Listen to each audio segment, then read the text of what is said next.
Alright. Trying to get it. Trying to get it. Trying to get it. Yeah, yeah. Trying to get it. Trying to...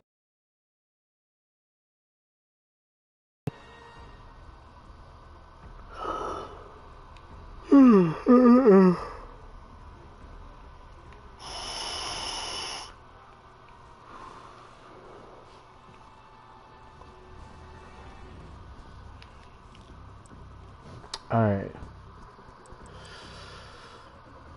Oh, boy, boy, boy. Let's see here. Mileena. Ray. What's good? What's good, man? What's good? The Hourglass. Oh, shit. I forgot to change her damn skin color.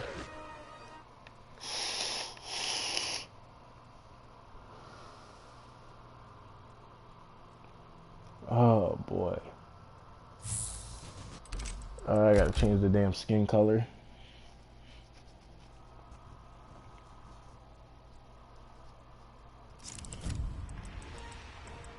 Mileena. Ray.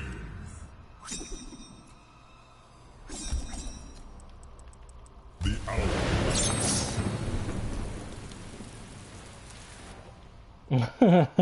I can't tell if you sarcastic or not, bruh.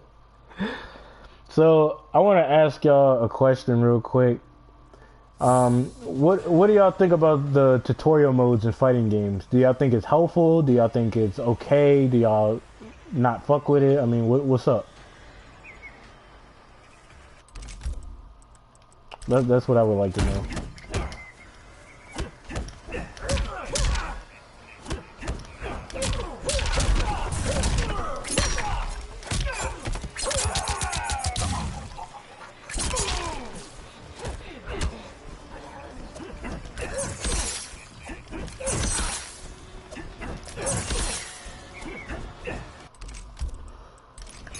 I don't think...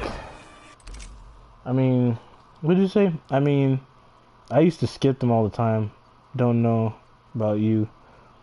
Helpful to learn new mechanics, like flawless blocking. Yeah, what's up? What's up, bro? What's up?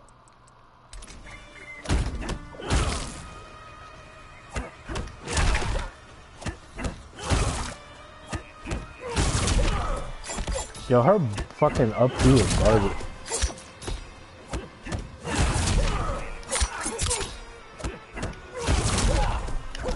Damn.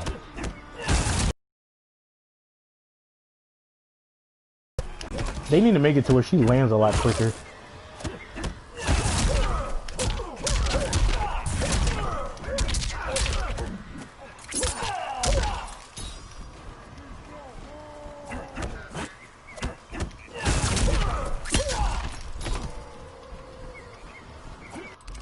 Okay, that's cool. I started playing SF. Hold up, I started playing SF recently, and I haven't really touched this game since. Yeah, I'm labbing. For people who don't know, I'm labbing in Street Fighter. It's just that I'm still trying to understand how the combos work. That's the only problem that I have is like the combos, because I posted up combo videos before, but the only reason why I was posting up combos was because I know what linking combos are. And the thing is that they have like special cancel type of combos, and they also have natural combos. And for people who don't know what natural combos, it's pretty much this right here. It's pretty much something like that where the normal hits like multiple times, or like a combo string, not even a combo string, but like a special move hits multiple times. They also have like 3 different strengths, I noticed, with the special moves. Like light, medium, heavy, and then when it comes to EX moves, you only have one strength to that. You know what I'm saying? I'm not a fan of required force tutorials without the option to skip. I like your attitude, son. Oh yeah, dude, I'm an NRS veteran, yet I'm out here getting bodied on rookie rank by dragon spamming kins. I'm on Xbox, so I don't know Street Fighter. The Daggle Parry. Yeah, so like, how should I put it, right? I think my thoughts on tutorials is that they don't necessarily teach you guys the things that you need to know. They don't really teach you about footsies. They don't teach you about neutral. They don't teach you why, you know, certain normals are really good for anti-airing. They don't really teach you that stuff. Like when it comes to combo strings, I made a video talking about Joker's combo strings and understanding them, and there was some more stuff I was going to talk about. But there was a guy in my comment section down below that was like, thank God somebody talked about it and stuff like that. You know what I mean? I had no idea Joker's combo strings was like this and like that. And in my mind, I'm like, this is the problem with the fighting game community, is the fact that people are just running into brick walls all the fucking time because they don't know, they don't know what they're learning. Like, how do you, like when I made a video talking about how to use your plus frames and minus frames correctly, there was so many people confused because they didn't understand how it worked at one point. Some people did, but some people didn't. And I was just like, yo, this is the problem, bro. Like, people don't know what the fuck they're doing. They don't know what they're, like, you know what I mean? It's just like, you know, but it's whatever. I've been playing G and Chun-Li. I've absolutely loved G's voice lines and animation. It's funny that you're playing with G, bro, because I was labbing with him. I was labbing with him like a week ago. About a week ago. Hey. I think can still parry those projectiles. Alright, let's see here. What else does this nigga have? He got a low, I think. It's one of these. Not the water ball. Where's the damn low at? Yeah, there it is. He's minus 20 and minus 8. Okay. Oh no, that's not it. What the fuck? Okay, it's okay. There's a flows by gap in it. I don't need the flows bucket though.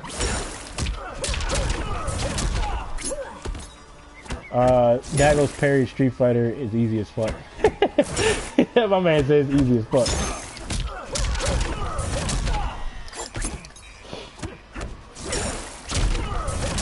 Alright. Can I jump? Nope. Nope. Ooh, I can jump backwards. But why would I jump backwards if I don't have the range to hit him? Ooh, wait a minute, hold up. Okay, okay.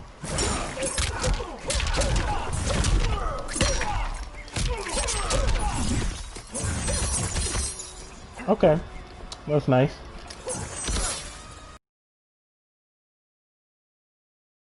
How's it go? Damn, that was a lot of hits. Damn, you could just... Yo, what the fuck? You could just disrespect like that?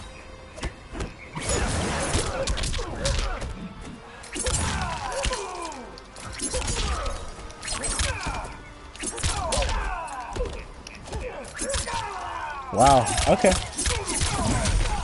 Damn, you could just disrespect his shit like that. That's crazy.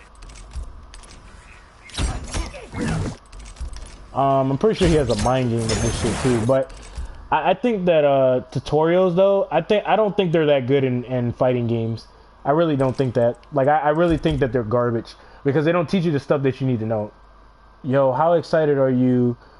And hold up, what'd you say? Yo, how excited are you? And with Baby Vegeta being announced, yeah, I heard about that. They got Gochita as well. The only thing is that I haven't been labbing in Dragon Ball Z Fighters. I labbed a little bit, like last night before I went to work, because I had to get up in the morning, and I got off like 2 hours ago. But like, I mean, I'm excited. But you want to know something though? I don't like their roster, bro. Like, I really don't. Some people probably gonna have a problem with it, but it's fine. The reason why I don't like their roster, if you guys want to know, is because it's too many fucking Gokus. Right? It's too many fused Vegetas and Gokus, but not only that, right?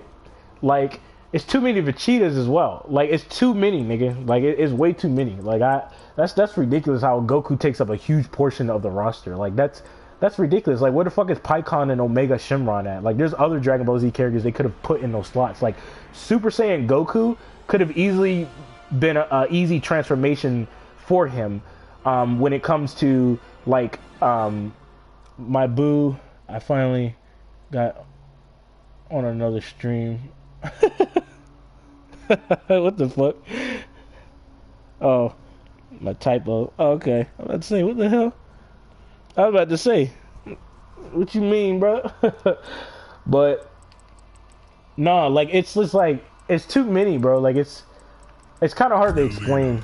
I still haven't figured out a third customized move for her because I don't want to give her any lows because I don't think the lows complement her overheads at all. But like with Goku, like how should I put it? I wanted Android. That's yeah, bro.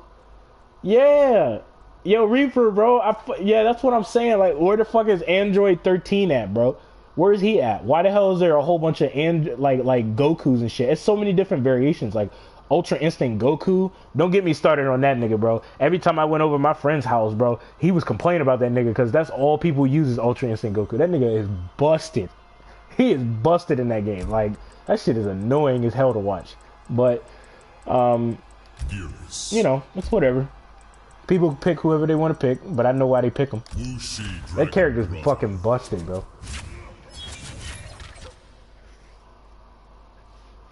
Yeah, Cell's in the game, bro. Now, I don't know why they don't have, like, the super version of Cell. That's a little confusing. That should have easily been a transformation. At least to me. Wait, what are you talking about? Oh, okay. I was like, wait, what?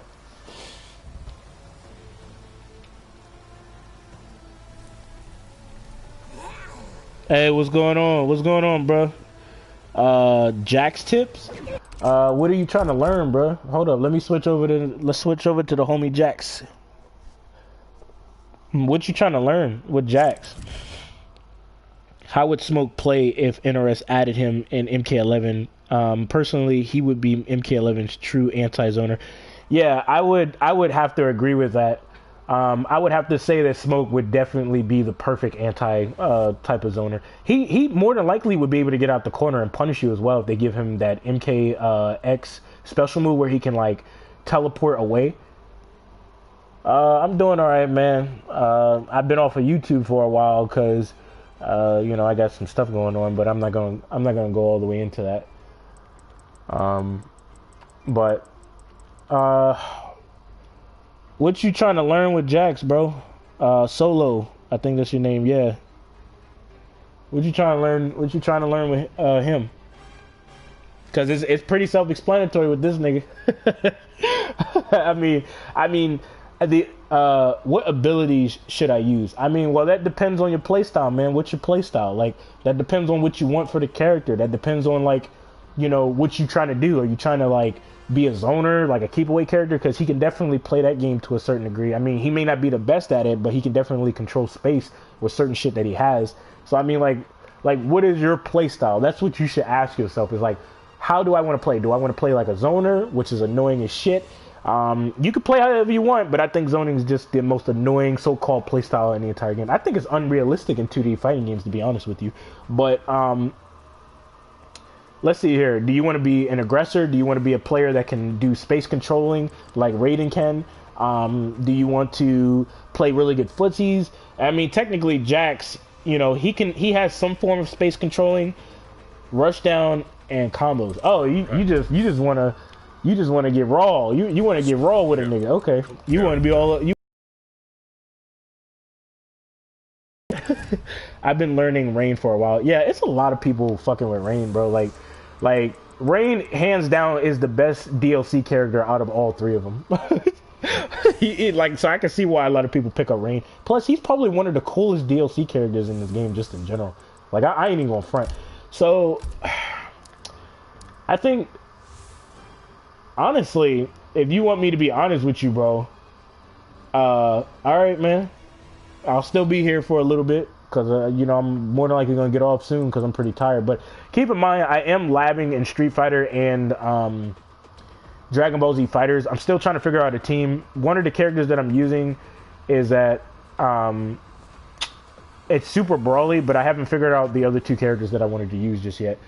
Too bad he got nerfed somehow. Wait, who are you talking about? Hey, Robin, what you talking about? Who got nerfed? MK11 does not understand turns. Yeah, they really don't. I can show you guys prime examples of that, but hey, I don't know what I'm talking about. As a matter of fact, I'm probably going to show you guys a clear example because I was making a video talking about it. Wait, what did they nerf on Rain? I didn't know that. Well, obviously I didn't know that because I was super busy, but like, what they nerf on Rain? Okay, he said combos. NRS nerfed his damage. Damn, they nerfed his damage? I want Smoke and Striker. Yeah, Striker was actually... Striker's a classic character, so I'm kind of surprised that he's not in this game. Like, that's a little weird because he is a Revenant. Like, most of the Revenants, they're playable characters. So that's a little confusing why he's not in this game. But it's whatever. I'm having a hard time defending Jade, Sindel, and Cetrion. How can I easily defeat the three? Well, there's no easy way of defeating them because it depends on which variation you're using. And it depends on, you know, like, how the player plays with that character. It's no easy way of defeating it. All you can really do is lab it and react and predict ahead of time, you know, ahead of time, preemptively do certain shit and stuff like that. Hey, what's going on, Mr. Alter Ego? What's good? All right, Solo. Like, the one that I would recommend for you, if you want to play aggressive and shit like that, would have to be his Hunker Down variation. I mean, it don't get no better than his Hunker Down variation. I mean, this is hands down one of the most busted variations in the game. He has one of the most brain dead comeback ways in the entire game, just in general. So hold up. Characters. Let's see here. I'm gonna go to Jax real quick so I can help Solo. NRS nerfs. Okay, no, I read that. I'm having a hard time defeating. I'll get back to that. Smoke Ninja. You think they're gonna make Injustice 3? Well, I mean, they hinted at a new Mortal Kombat at the end of the story mode of Mortal Kombat 11, so I'm pretty sure they might make Mortal Kombat instead of Injustice. They might just do that. But if they do make Injustice 3, one of the characters that I would love to see in Injustice 3 is Beast Boy. I love Beast Boy a lot. That's my favorite character on Teen Titans. I love that character, man.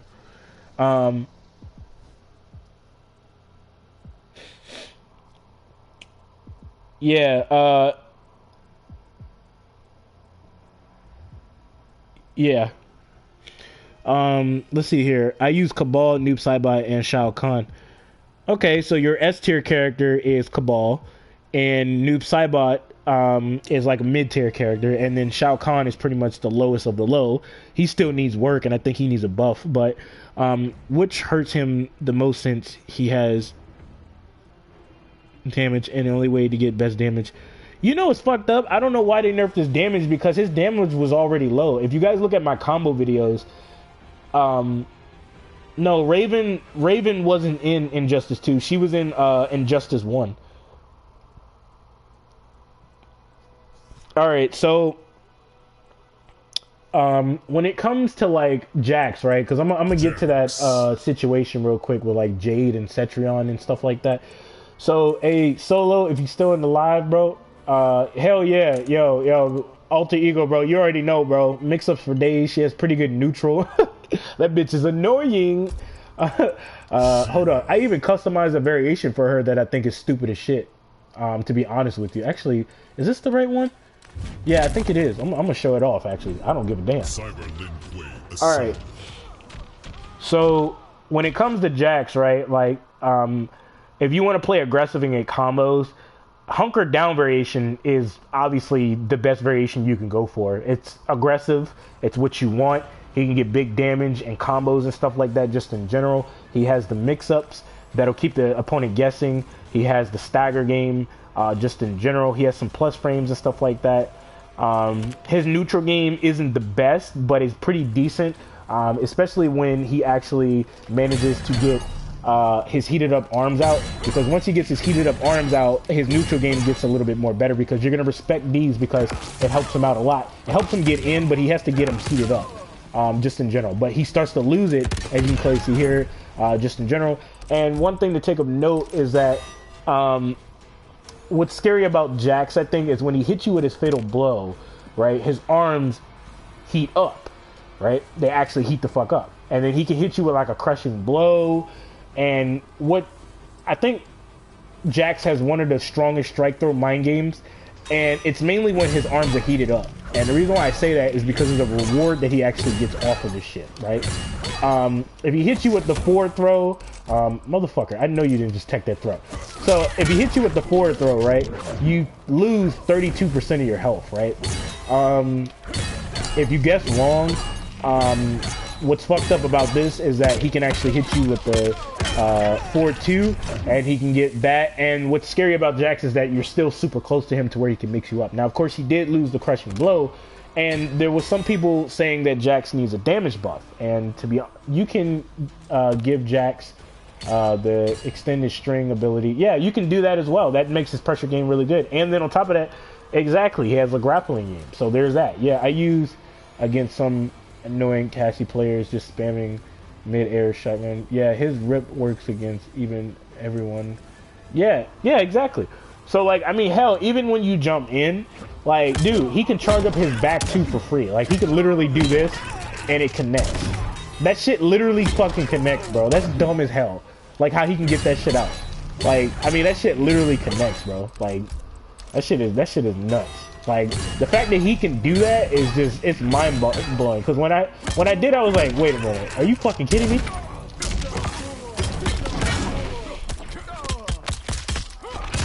So, yeah, I mean, like, the thing is like, how should I put it, right? When the goal, for people who don't know about Jax, like, the goal is to push the opponent closer to the corner. If you notice something, his back forward 2, it pushes you closer to the corner. As you can clearly see, that pushes you back a little bit. When he hits you with his combo strings and stuff like that, if you look at this, right, he keeps you really close to him. So obviously he wants to stay super close to you, and he wants you close to the corner. I mean, he even has a gotcha grab that can push you close to the corner as well. And one of the biggest goals is not only to get them to the corner, but it's also to charge up your heated up arms, because that's when Jax becomes even more dangerous. That's when his mind games become more annoying, and then he already has 50-50, so I mean, that gets scary just in general. Now, he is unsafe on both options, but his ability to stagger really well makes him really dangerous. And then if he's knocking you down and he's throw looping you, this becomes a problem just in general. And if you pay a close attention to his throws, he's super close to you. You know what I mean? It's not like he's far away from you. I mean, this really benefits him in the mid-range engagements. It's a lot of different things to talk about with Jax. But in my opinion, Jax is a brain dead character. He can defeat you under 3. Yeah. He can destroy you with just 3 crushing blows. I mean, he could just call it a day and it's over. And then on top of that, what's scary about him just in general is that you can't get out of the 1 crushing blow that he has access to. Let me see if I can actually get it. Hold up. It's been a minute since I did this. Hold up.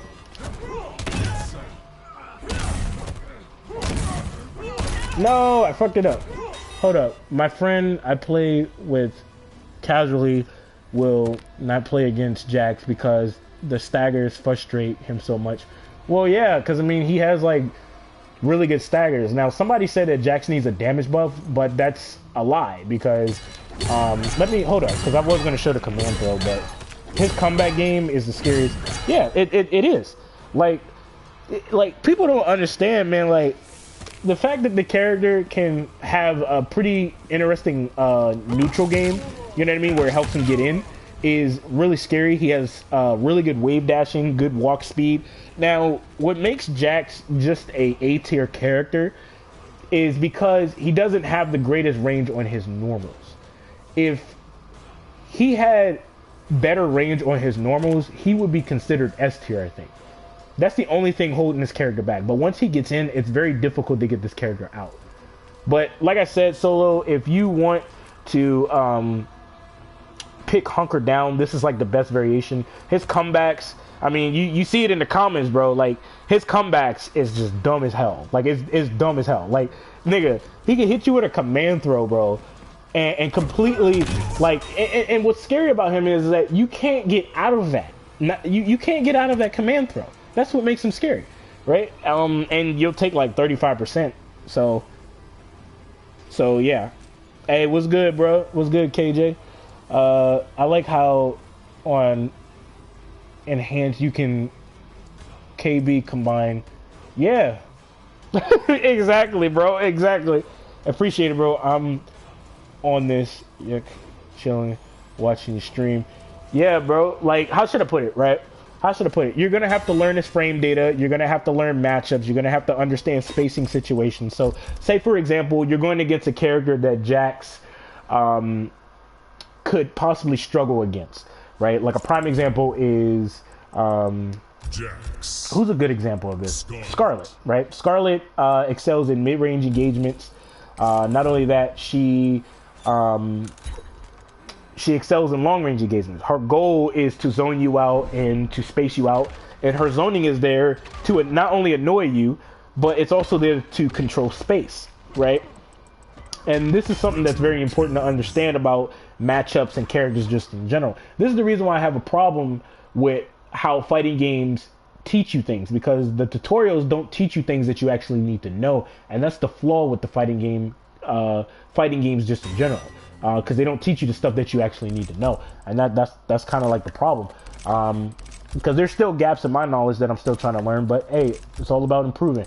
So, all right, so I'm gonna have Jax in the corner, right? Like, you have to learn matches. You have to kind of figure out, like, because spacing is a thing with characters like Scarlet and stuff like that. Jax, he has some form of spacing with his heated up arms and stuff like that. So, like, a good example is Scarlet's back three. So she has like really good block stun. So, like, let's see here, where is it at? I would suggest a lot of you guys learn Flawless Block. I hated that mechanics, but I labbed it on anti-proking and learning. Yeah, Flawless Blocking is really useful. What you guys want to be careful with is trying to Flawless Block all the time, because when you try to focus on Flawless Blocking all the time, the opponent will take advantage of it by canceling into a special move, or they'll stagger and catch you off guard with a throw. So that's kind of like the mind game and the risk that you're taking when you Flawless Block. You can learn to react to some moves easily after, trust me. Now, the problem with Flawless Blocking, I think, is that there are certain strings that have massive amounts of pushback, which doesn't make any sense. There's a lot of block stun on them, but not only that, some of them are very difficult to Flawless Block, and then some of them are easy to Flawless Block. So it's a little confusing. It leaves you really perplexed on, like, what the hell is going on with that. Exactly. You can forget also it uses meters. Yeah, you might want to. Yeah, you might want to be very careful with just using it. And one of the biggest tips, let me show you. You see how her back three is minus 12. Right, like, now look at her. Damn, she has no strings. But her back 3/4 string is minus 5, right? But when you Flawless Block her, she's minus 10. There are characters in this game, like I think somebody in my live not too long ago said something about Jade, right? Like how they struggle against Jade. The key thing to take of note when it comes to Flawless Blocking is that not every string needs to be how should I put it? Not every string needs to be up 2 or up 3 just in general. There are certain combo strings in this game, or a good portion of combo strings in this game, that will leave the opponent either minus 6, minus 7, minus 8, minus 9 on block. And this is really good if you have no bars of meter whatsoever. This can actually save you, especially if you're using a character like Johnny Cage that gets pretty good damage and he gets a good amount of space. So say, for example, I had no bars of meter, right? So check this out, right? I'm going to show you guys what I'm talking about. So Scarlet has Flawless Block gaps and stuff like that, which we know, but Jade has one as well. So her back 3/4/3/4 string, right? So check this out, right? I'm just gonna turn this off, right? If you notice something, she's +5. She gets a good amount of pushback. There's a lot of mind games that can play here. She might be able to go for a down forward to prevent you from advancing forward with some type of normal. It's a lot of different shit, right? Right? But in your mind, you're like, okay, I'm up to this bitch, right? Without even looking at her move. And then you do some shit like this, and you lost a defensive bar and an offensive bar. So check this out. So hold on, let me see if I can do something here. Like, what combo do I want to do here? Because it's been a minute, Johnny. Let's do it, baby. So you do 23%. Here's the problem, right? You got the space, right? That's not bad, right? You show the opponent that, yeah, I know about that combo string, right? You might want to be careful throwing that shit at me, bitch. Don't throw that shit at me, right? But then you think to yourself, right? Like, wait a minute. You go to training mode and you're like, wait a minute. Hold the fuck up. She's minus 10. She's fucking minus 10, right? And you're like, I just wasted a defensive bar and an offensive bar. See, that's what some high-level players was talking about, where people don't necessarily lab, and that's the issue that most people have. Now, the only issue I have with that statement is that how can somebody lab just in general when they don't know what they're doing? Tutorial modes are very flawed in fighting games just in general because they don't teach you the stuff that you need to know. But I'm gonna just get back to this, right? So you flawless block her, right? And you're like, okay, I just wasted a defensive bar and an offensive bar. But then you realize she's minus 10.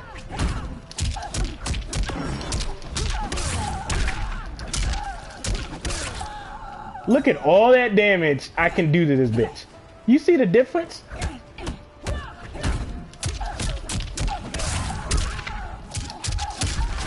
And guess what? I only use 1 bar a meter.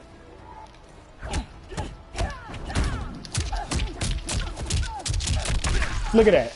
I got a little bit of space here that I can work with. And for people who don't know, right? For people who don't know, that little bit of space can change the tide of the battle because you have room to work with. So depending on what she throws out once she gets up, because she might go for up 3 or up 2, like you have to understand that, you know, depending on what she throws out, she could easily get fucked up.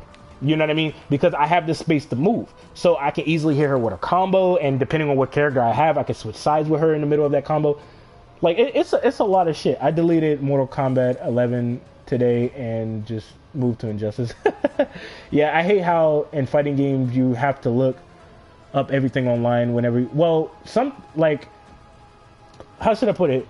There are things online that are not completely accurate, and that's kind of like the problem. Even when certain high-level players... how should I put it? Even when it comes to like certain high-level players and they explain stuff, they don't go all the way into detail explaining to you guys why, like, for example, like a best button on Johnny Cage is like his back 3, right? They don't explain to you why it's actually really good. They just kind of go into it and tell you that it's a good button and stuff like that. They don't give you all the details that you need to know. That it's kind of unfortunate, but I mean, it's whatever, right? So flawless blocking, and keep in mind, right? I'm going to turn this on, right? And like I said, there's a mind game with flawless blocking because you have to understand that you can get hit. You see this shit? See how there was no flawless block gap when she went for that 4th hit? So check this out. I can't even neutral couch that. See that? So you would have no choice but to block that, and you can't even flawless block that shit. So you have to take into consideration that, hold up, what characters you want in KP3 if there's going to be... I would really like to see Striker, Smoke, Sector, and Cyrex because they're completely reskinned. Are you quitting Apex because of the time to kill? That's interesting that you actually brought that up. I'm going to go back to Jack so I can show you guys some spacing examples with that. Yeah, I usually watch tournament gameplay, but that's not the same as actually being taught. Yeah, they don't really teach you everything that you need to know. That's kind of like the problem with fighting games just in general. But no, I'm not quitting Apex Legends just in general. I just been very busy and I kind of gave the game a break. But the time to kill is still very problematic in Apex Legends. I'm still going to play it, best believe that. I posted up a video like not too long ago of me winning with a couple of randoms. So hold up. What was that? Let's see here. GSR, you think Scarlet needs any changes? Hey GSR, why are you unfriend Level Out, bro? I'm done with Mortal Kombat 11 for right now. Level Out. What the fuck? Scarlet, I think. How should I put it? I think Scarlet is not bad. I think she has good walk speed. I think her zoning is pretty good. It's super fucking annoying, to be honest with you. It makes sense why she has flawless by gaps in her combo strings. What would I change on her? I think she has good frame data, though. Like, she has a 7-frame standing 1, which a decent amount of characters don't have. I mean, I would have to really lab with Scarlet to really understand her all the way, just in general, before I say something about that character. But I know she's fucking annoying. What's your favorite MK? Are you getting Cyberpunk? No. I heard the reviews about it and how garbage it is, and I'm not buying it. I'm not wasting my money on that shit. I work too hard for my money. Oh hell no! I'm not finna buy that shit. I heard that shit about that game. how the graphics is trash, how the game is trash, just in general. Like, hell no. I listen to the music that they got, but fuck that. My favorite MK would have to be, let's see here. I would have to say Mortal Kombat Daily Alliance, and I would also have to say Ultimate Mortal Kombat 3. And Shaolin Monks as well. Those three are my favorite. I like Armageddon as well. The story of it was pretty cool. You could do like really good combos in that game as well if you know how to cancel your stances or whatever. But yeah. So Scarlet's back 3. So hold up. Wait a minute. I really wish that they would remaster the old school Mortal Kombat games. I would really love if they could do something like that. That would be amazing. I would definitely buy it. Even if it was like $40, I would buy it. Because you would see nothing but me playing the old school games. And if they can put up like frame data on the game, or like, you know, you can play online and stuff like that, that would be really awesome. But for me, the wake up system kind of kills this game for me. People are constantly jumping after the first hit of my strings on wake up because they legit have more options laid the fuck out on. That's the thing, bro. That's the thing. That's the problem with the defensive options, because man, it's so many things to talk about in this live, bro. I'm trying to get to all of it. Oh my goodness, I'm trying to get to all of it, bro. All right, so first of all, I'm gonna give you guys my thoughts real quick on this wake up situation in this game, right? So they did a good job on the delayed wake up situation, right? Where you only have one delay situation, right? So hold up, let me take this off. Bitch. So you have a delayed situation here, right? And it's only one. So I don't really have a problem with that. I'm not against that. That's perfectly fine. The issue that I have is the fact that you have access to a forward roll still, right? And I'm going to show you guys why this is stupid, right? I'm going to show you guys a clear example why the forward roll is not needed in Mortal Kombat 11, right? Because first of all, offense in this game is not that oppressive, right? I'm playing Street Fighter, like, oh my god, like, Uki actually exists. You literally can lose by doing good combos and get punished. Yeah, you can still get punished in this game. They said that they fixed it in a way, and they never actually did. So that was a lie. I was gonna make a video talking about that, but I just left it alone because you suck at the game. You're trash, bro. Blah blah blah blah. That's the excuses that I always hear when I make videos like that. So it's whatever. I don't give a shit. So check this out, right? Check this out. I want to show you guys something real quick, right? That's like Kung Lao.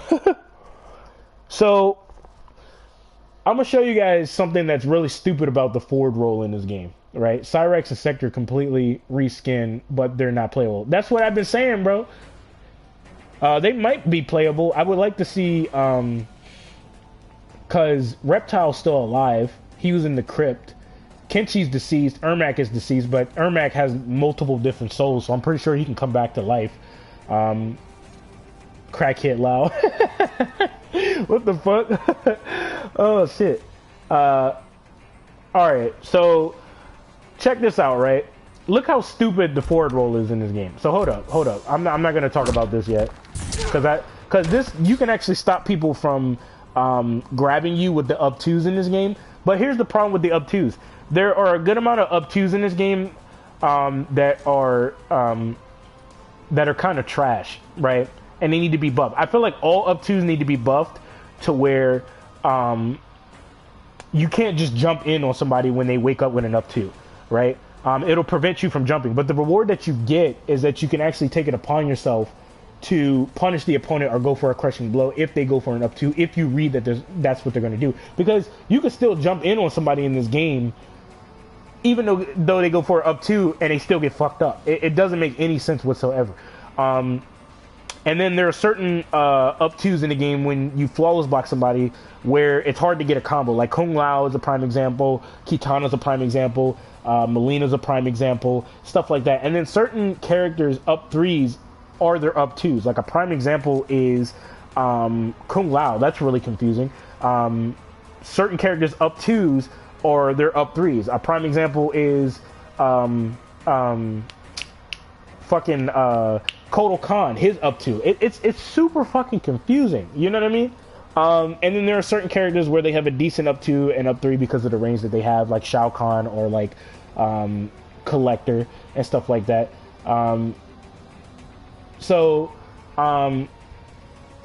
When it comes to the forward roll, right, I'm gonna show you guys something real quick. Hold up. Come on, speed it up. I'm gonna show you guys something that's stupid. Get your ass out of here, boy. Come on. Come on, speed it up. Let's get it. As you're vulnerable if you miss or the opponent blocks. Instead of attacking, you can spend half of your defensive gauge to perform a get up roll as you get up to create space and evade attacks. They also tell you that this can be very useful in the fucking corner. Now, this is what leaves me really perplexed about the wake up situation in this game. The up 3s in this game are designed to prevent the opponent from being overly aggressive in this game, right? To where you get some form of hit advantage, and you can use that to your advantage since the hit advantage is a lot higher in this game now. And you can go for like a strike though mind game. For certain characters, they can go for a 50-50 because you're afraid that you might get hit with a mid, and you don't know what they're going to do once they get that hit advantage. Sometimes you can disrespect if they mistime their attack, etc. Right? And you get all these options off of an up 3. But they think it's a good idea for you to be able to roll. Now, I don't have a problem with you rolling backwards because you're gaining space, and that's perfectly fine. Like in the other MKs, you can do that just in general. I think even in Injustice 1 and 2, you can do that where you're gaining space. I don't have a problem with that. The problem that I have is how you can roll forwards and you get your ass folded because you tried to attack the opponent, and it puts fear into you. The problem was not only the delayed wake up, the problem was the forward roll in the damn game. That shouldn't even be a thing in this game. First of all, offense in this game is not that oppressive, not like it is in MKX. Hard to blockables, frame traps, mix-ups for days, all kinds of shit. You know what I'm saying? And they think it's a good idea to give you a forward roll when you have an up 3 that prevents you from being overly aggressive. Can anybody explain to me how this makes any fucking sense? Come on, man. Come on, bruh. Now, of course, there's going to be some people that says that where you just grab and shit like that, but you shouldn't have to deal with that. That's the whole point that I'm making. You shouldn't necessarily have to deal, you shouldn't have to deal with that. Of course, you could possibly grab, but who's to say that, you're going to make the correct read on that? You know what I mean? Like, it's just stupid. It's dumb why you have that in the first place, because you don't need it, because most up 2s and up 3s, well, technically up 3s are pretty damn good in this game when you're being overly aggressive. You know what I mean? So, I think it's kind of stupid how, you're stuck into this defensive option mix-up. Like, it's still a problem because there's so many people on their YouTube channels that complained about the forward roll, and it's still in this game. It doesn't make any sense, but it is what it is. So the breakaway system in this game is still flawed to a certain degree, just in general. It's just a lot of things to go over. Like it's still flawed because you can still get punished for it, and you're still stuck into a fucked up mind game. It's kind of ridiculous. So let's see here.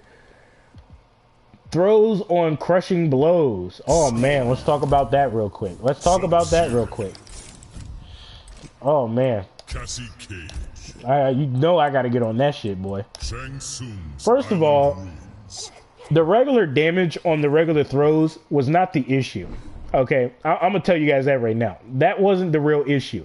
The issue was your brain dead requirement, and once you met that requirement, which takes no skill at all, it's very easy to get.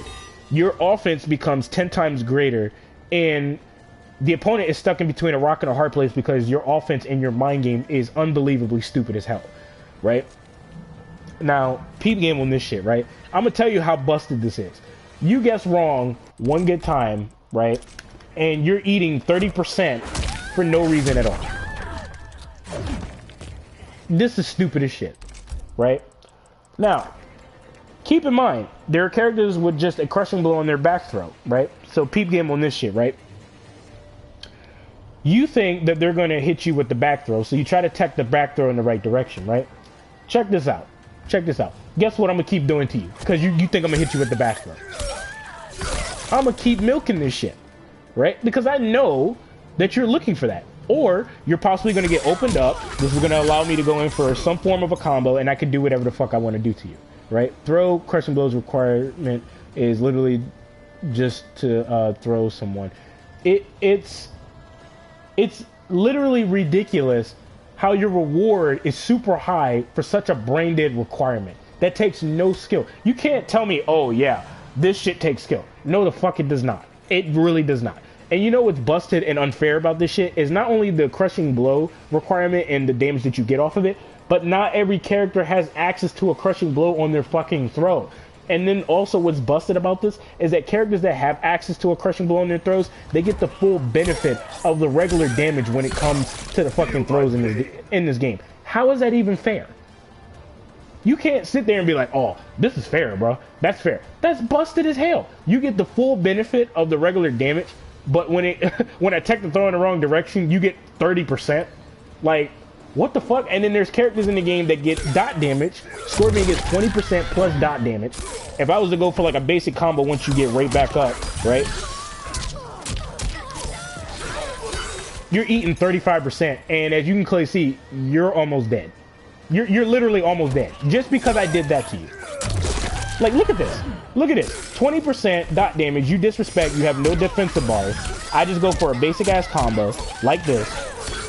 Look at this. 2 touches, bro. 2 touches. 2 fucking touches for little to no effort. And you're going to panic because you're taking dot damage. You don't know what the fuck is going to happen. Especially if you're going to get to overhead low bitch in this game.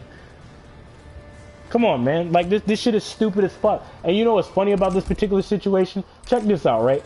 Check this out. You give me all these options. I never understood this about throws in this game, because I think it's some of the most busted shit I've ever seen in any fighting game just in general. Like, it takes no skill, right? So check this out, right? I'm going to have her jump. Now, you guys are probably feeling a little perplexed trying to figure out why I'm going to have this character jump. You're going to see exactly why. So they give me all these options to punish you, right? I can do shit like that. I can go for, like, whatever combo that I want. I can actually jump up into the air, and then I can do, like, you know, whatever fancy-ass combo that comes up inside of my head, or whatever's optimal, right? I can do all this extra shit, right? Characters like Johnny Cage and Liu Kang can parry you, which doesn't make any sense, but it's whatever, right?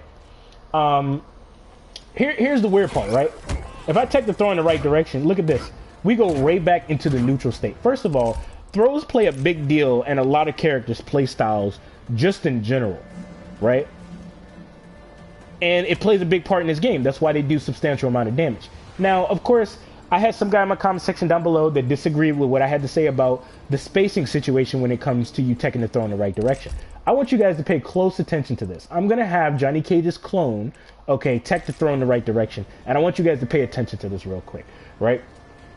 If I tech the throw in the right direction, since throws play a big part in this game and they do substantial amount of damage, why are you not decently minus on block to where I can move those frames before you, since the throws in this game are actually a big deal?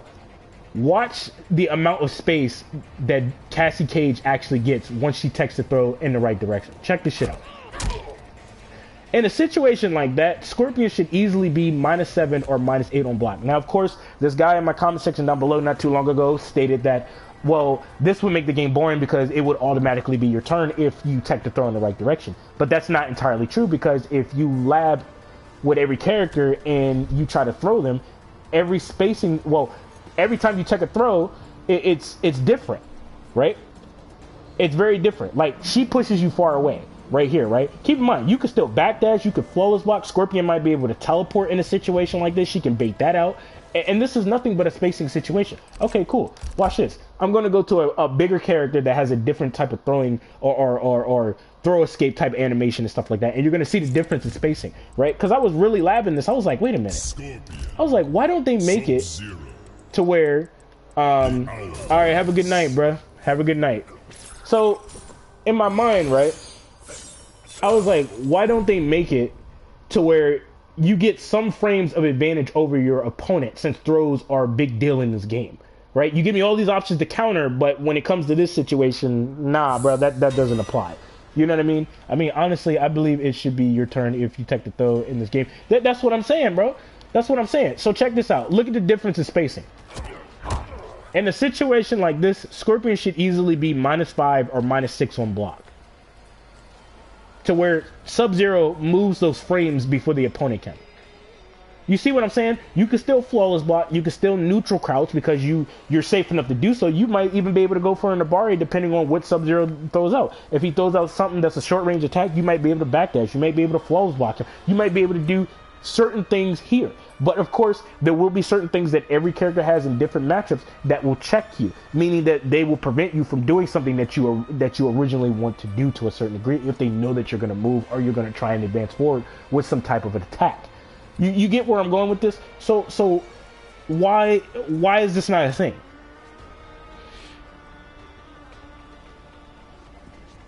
Exactly. There's still, yeah, it was terrible, bro.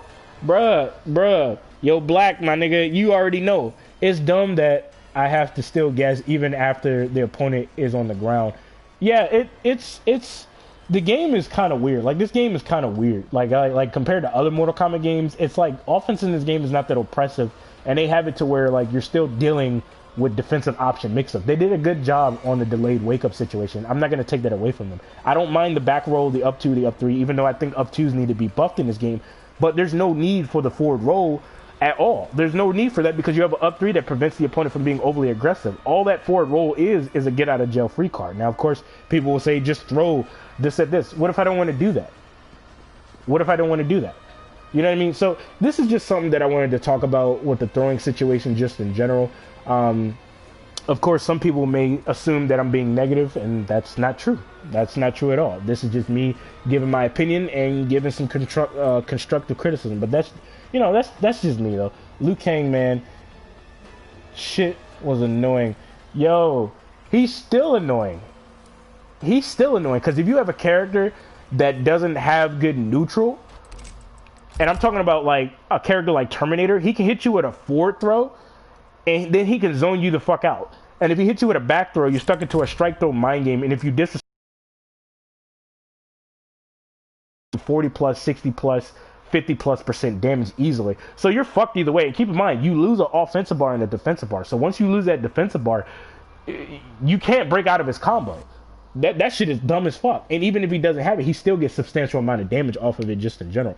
And then when he fights you at close range, right, which that's where you want to be with Terminator, he's going to fuck you up. He has better frame data. He has a really strong stagger mind game or strike throw mind game just in general. Then he has a mind game with his Chinese warrior string where he can hit you with a parry and, you know, all that extra shit. So it's like the matchup with Terminator, you would have to really know the matchup with the Liu Kang player. But not only that, you would have to understand that opponent's habits, like their patterns and stuff like that, in order to have even a chance. But in reality, Terminator's not winning that matchup at all. Like he'll get fucking destroyed. He'll get zoned the fuck out. At close range, Liu Kang has better frame data, 7 frame normals, 9 frame normal, 11 frame normal, all kinds of shit. You know what I mean? And then on top of that, you know, like it's a lot of things. So that's what it is, pretty much just in general. But overall, like out of a 1 to 10 when it comes to this game, I would have to give this game, to be fair, I would give it a solid 7. I wouldn't give it anything higher than that because they still have problems in this game. Like, this game has potential, but it's kind of like they know that. Wait, Terminator has a 50-50, doesn't he? Yeah, he does, but it's like if the player knows that you are going to go for your 50-50, since his startup time is like pretty high, like 18 to 19 frames, it's going to be kind of difficult for him to go for that. Not unless he's checking you with mids consistently and he's not being too predictable with his 50-50s. And that's how you catch the opponent. Now, obviously, if he hits you with the restand situation, then obviously that's when the mix-ups really happen. That's like the strongest thing that Terminator has access to is his 50-50. He has like a pretty good mid, close range mid, actually. NRS focused on gory imaginary than gameplay. I mean, I see where they were going with the game. Like, I'm not against what they were going with the game, but it's like, it's weird how like how should I put it? It's kind of weird how like they said that the game was going to be based around footsies and spacing. Like characters are going to be playing like, you know what I'm saying, and stuff like that. And then when you play this game, you're going against niggas like Sub-Zero, Shiva. You know what I mean? They got like overheads and lows and shit, and it's just like you lied. You know what I mean? Most people that I've gone against, they don't really be picking characters like Noob Saibot or characters that require that type of skill that are actually playing it meta. They're picking characters that have actual mix-ups. You know what I mean? Because you have an easier time opening somebody up. I'm not saying that you don't have to guess on where the opponent's going to block, but I mean, still, you know what I mean? But it's weird. The amount of lies NRS has made is baffling. It is what it is, bro. Like, I mean, the game has potential. Like, I'm not gonna say it doesn't. Like, I'm not gonna say it's the worst NRS game they've ever made. I think Mortal Kombat vs. DC Universe is the worst NRS game they made. Like, one of them at least. I know this is a super common take, but I despise playing Sub-Zeros online, bro. Well, I mean, they did bump up the hit advantage. They made your block advantage a little bit more minus on block, and they made the recovery a little bit more higher as well. So there's that. Scarlet. Retro. Oh, man.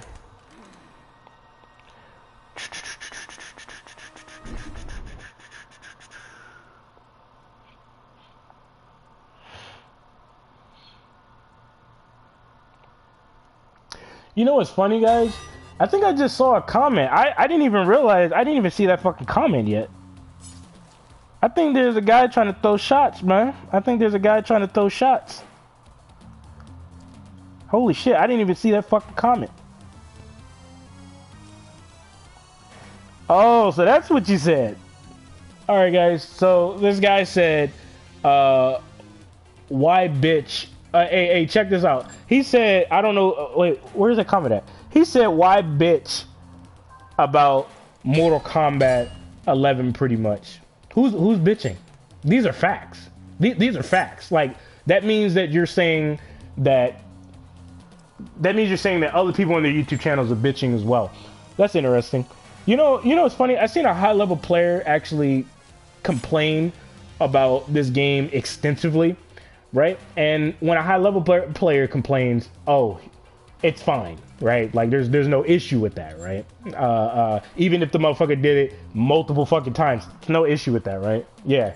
And then you try to come to my YouTube channel and try to throw shots. First of all, okay, these are facts, all right?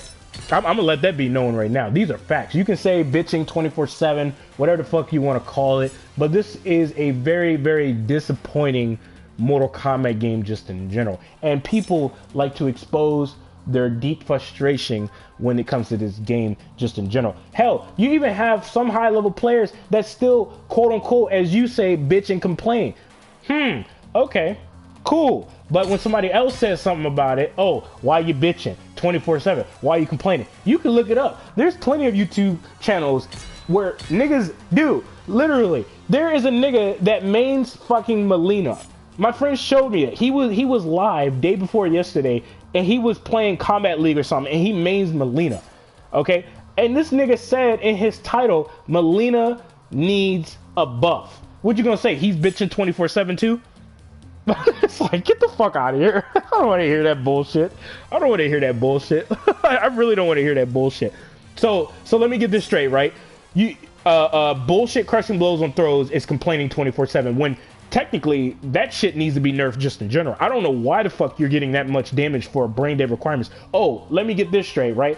You have fucking Cabal in this game that has a shit ton of mids, super safe.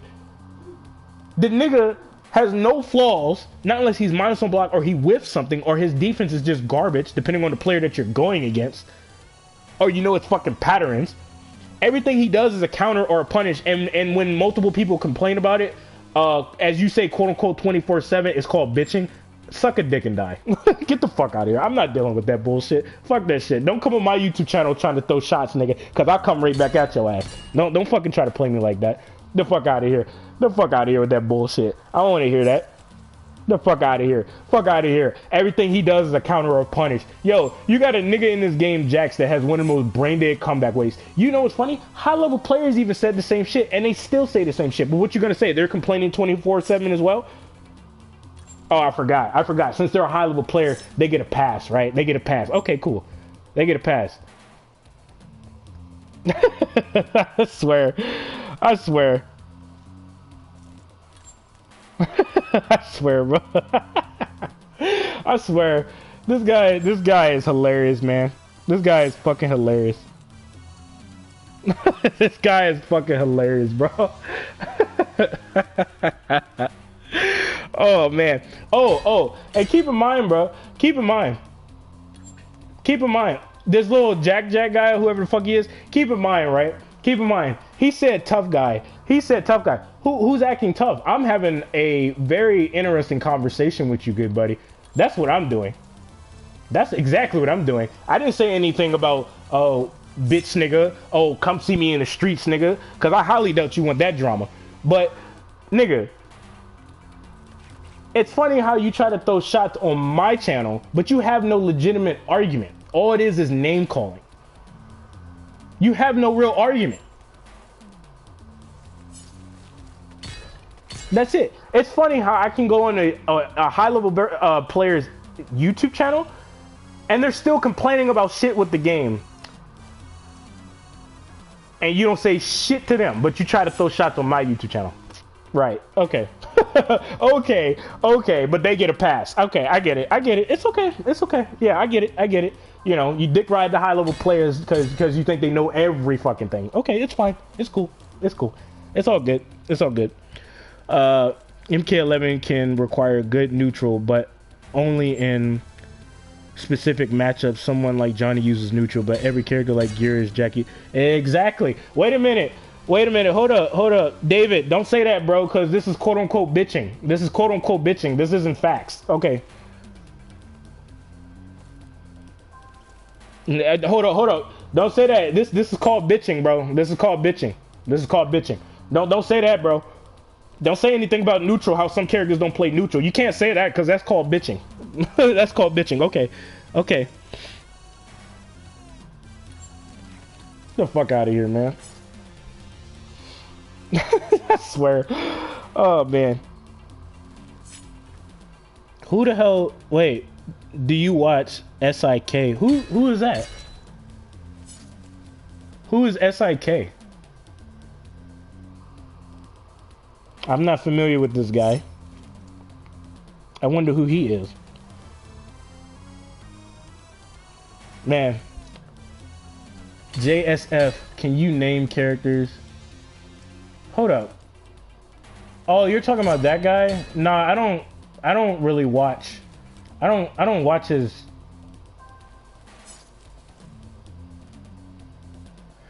Oh, what's good, Combo Guy Gaming? No, I walked into a nigga that's trying to throw shots on my YouTube channel, bro. Cause quote unquote, it's called bitching and shit when you fact check this fucking game. Yeah, I love it when niggas do that, but they have no real argument. It's funny. What's going on with you though, bro? People like True Underdog are the reason the game is how it is. They're settling for this crap when... Well, that's what I've been saying the whole time, though, is like, they have this huge platform where they have all these subscribers, and they have the power, even high-level players have the power to really dissect this game and analyze this particular situation, and they can really pick apart a lot of shit with the game just in general. But they don't do it for some reason. I think it's because they're going to be seen in a negative light by NRS, because I noticed that some of the people that have the potential of saying the truth about the game, they don't get sponsorships or nothing like that. They really don't. They don't get sponsorship. They don't get sponsored. They don't get free shit like other MK YouTubers do, because the other MK YouTubers, they don't really say shit negative about the game completely. They're always saying like, oh, this game is amazing. This game is this game is that, blah, blah, blah. You ever notice that? So, you know, or they'll just listen to one high level player and that's it. You know what I mean? That's been proven already. But I mean, you know, I can't say that because that's called bitching as well. I just wanted to, let's see here. Oh, he's the best Sub-Zero? That's pretty cool.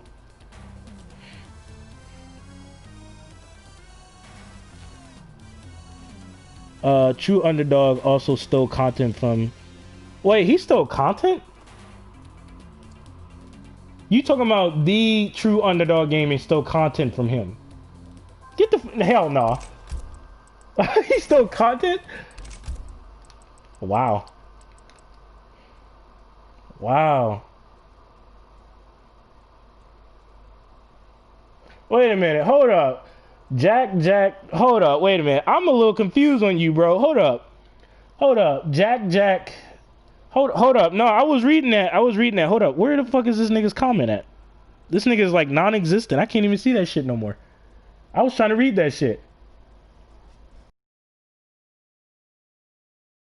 Game is not... Yeah, it's not balanced. I mean, I can pick apart a lot of shit with this game. From combo strings, to the neutral game, to all kinds of shit. Underdog stole Dirty Tactics vid. Damn. That's crazy. They stealing shit? That's interesting. Well, I've already said what was wrong with the game, man, like multiple times back in the past. But I don't want to keep doing it because it's called bitching. So, you know, I might change my gamer tag to bitching. I mean, to be honest with you, crushing blows are not balanced across the roster at all. Some characters have the easiest crushing blows. They give them substantial amount of damage. Cabal's a prime example. Liu Kang's a prime example. Technically, Jack's a prime example. Gears is a prime example. He hits you with like a 4-2-2 string, breaks your leg, gets fatal blow damage, even more fatal. Well, he gets more damage than a regular fatal blow in this game. That's a prime example. Not every character has a crushing blow on their throws. Some characters are playing the meta and some characters are not, which doesn't make any sense. Now, I'm not necessarily saying that these characters that have the overheads and lows are not necessarily unsafe, but then again, you got a character like Sub-Zero that has one of the quickest overheads and lows in the game, and he happens to be -6, which is bullshit, just in general. But if he does commit into the full string or a special move, he can be punished. But if the player knows that you're trying to punish him, it's a lot of different things to talk about. Just in general, but he did not. That was just an unhappy coincidence. Cicada and True Underdog are on good terms right now. You're reaching. Oh, okay. Well, that's it for that. GSR, what do you think of the new Mortal Kombat movie coming out next year? Personally, I'm worried about, since they're using a different protagonist. Well, it's going to be interesting to see how that movie turns out, because I am a fan of the original movie. So I'm really looking forward to seeing what they do with this movie. I wonder if it's going to be really good. Because didn't they have like multiple different episodes of some type of Mortal Kombat game? Or not Mortal Kombat game, but Mortal Kombat movie or series or something like that? I can't remember. But they had the original Shang Tsung in it, I think. That shit was cold as fuck. Like to a certain degree, it was somewhat cold. And who the fuck is Cole Turner? Who is the protagonist? I have no idea. Yeah, GSR, what do you think about Cole Turner being the main character of MK movie? Who the fuck is Cole Turner? GSR, what characters should I pick among if I want to play footsies and neutral? Let's see here. Well, if you want to learn like footsies and neutral, I think Johnny Cage is a perfect fit.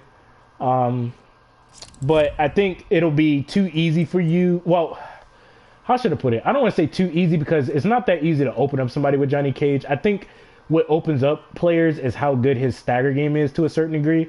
But the fact that he has plus frames off of his standing 1 and standing 2 and his 1-2-4 string, but his 1-2-4 string has like block stun and pushback. I feel like Johnny Cage is a good character to play like footsies with and stuff because he excels in situations like that, especially if you're using the outtake variation.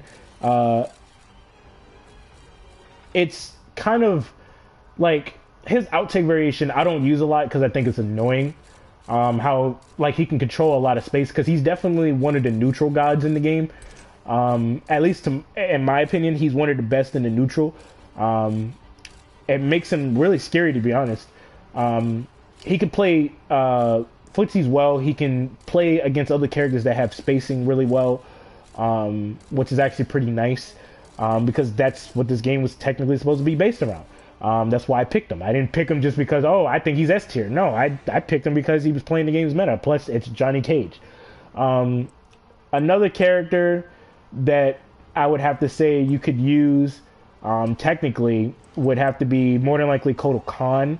Cabal, I would have to also say another character that's a good example of that is Spawn, Shao Kahn, Frost. More than likely the Joker. He excels in spacing. That's one of the strongest things about him. Another character I would have to say would definitely have to be Fujin. Fujin is also another character that is a combo god.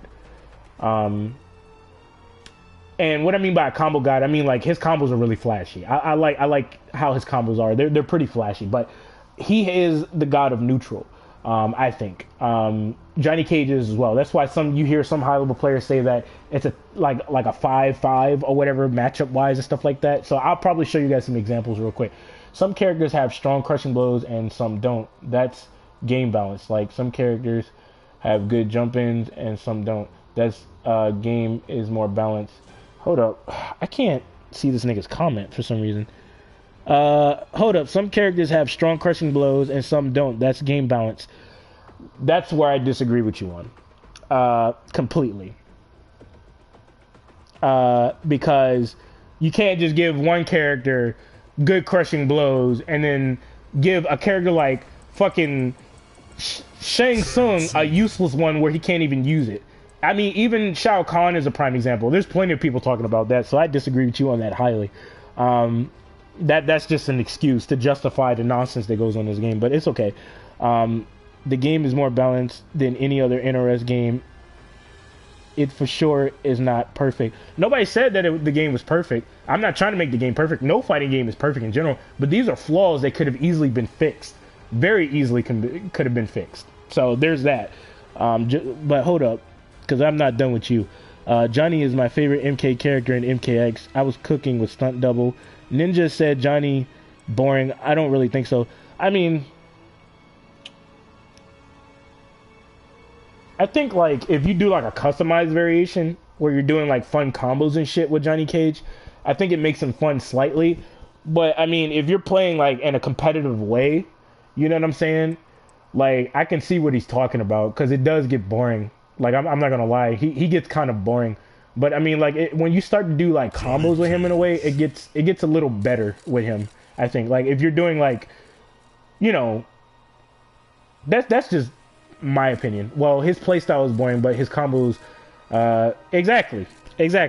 See, I kind of agree honestly. In MKX, he was way more exciting. Yeah, he was. I feel like the reason why he was more exciting is because the game was just rushdown heavy. Like it was super rushdown heavy.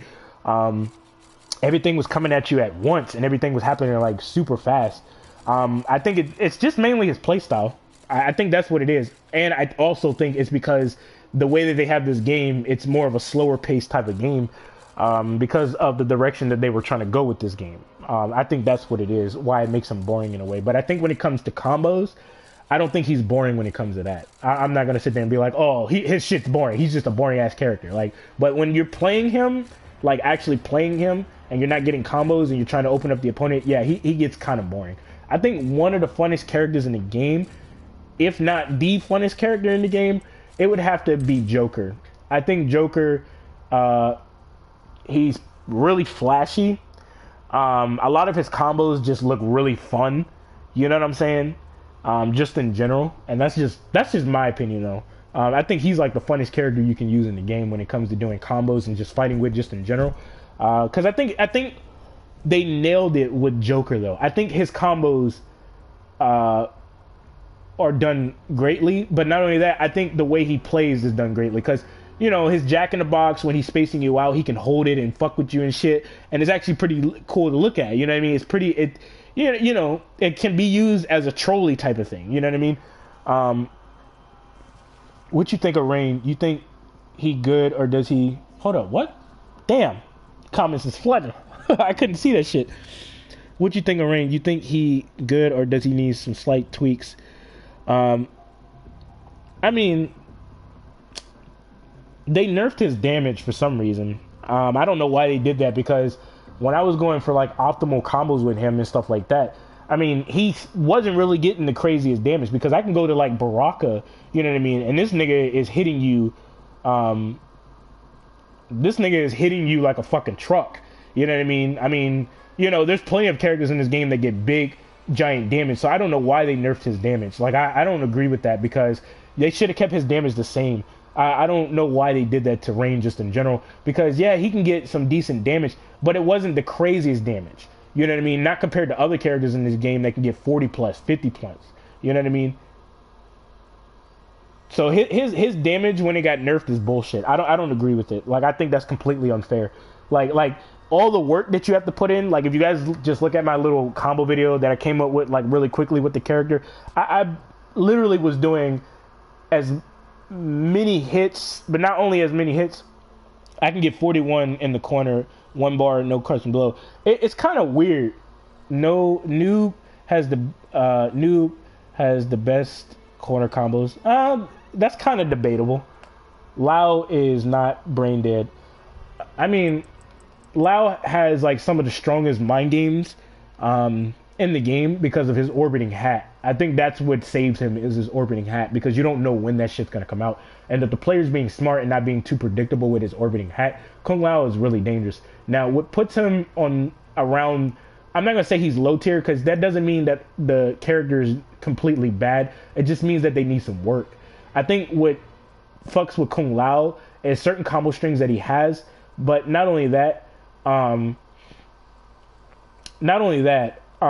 think it's the lack of range he has access to on his normals as well, is what makes him, kind of fucked. But when he gets in, his mind game is pretty dangerous. Kung Lao's combos, execution, his playstyle is cracked though. I don't think you're gonna win a game just by doing down 3 and hat spin. No, it's not just a down 3. It's more than just a down 3, man. Like, there's a deeper mind game with his down 3. Like, there's a deeper mind game with it. I'm trying to tell you what I know. It's a deeper mind game with it. That's why, one of the best Kung Lao players in the world, I think, which is one of my favorite MKU YouTubers, which is Scar.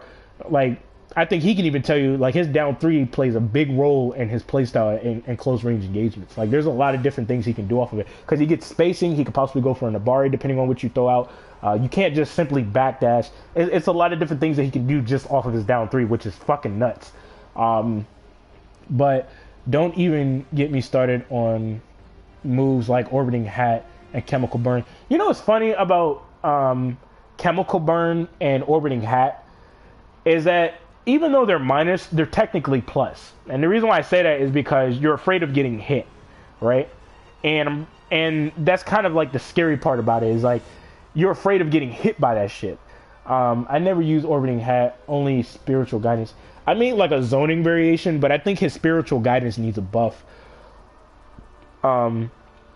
What's a Nabari? Oh, you don't know what a Nabari is? I'll show you. I'll show you. You can. Who am I gonna use for this example?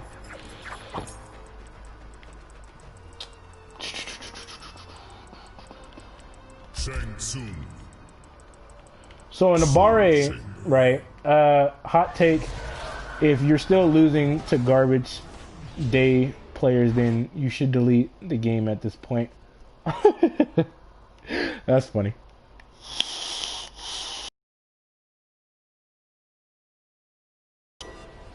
Alright, so what an Nabari is, how should I put it?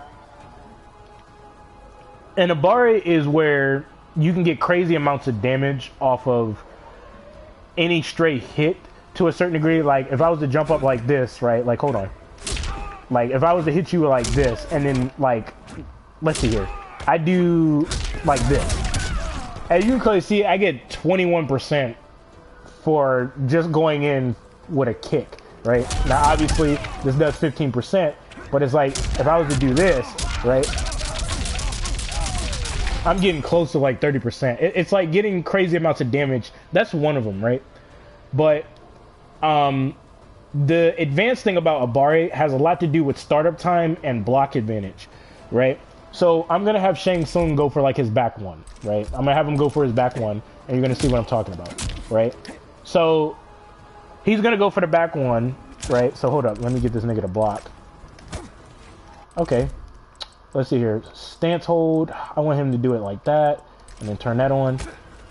Okay, there we go. So it's on, right? So his startup time is 14 frames, right? Now my 1-2, right, is -2 on block, right? So since I'm minus on block, right, and my standing 1 is 7 frames, hell, I'll even go with the back one. It's 9 frames. Since I'm -2 on block, I want to do 9 plus -2, right? So when you are minus on block, you want to add that to the next startup time of the next normal that you decide to use, and you'll get the true frame data of your character if you decide to take it upon yourself to go for an Abare if you predict they're going to go for a slow normal, right?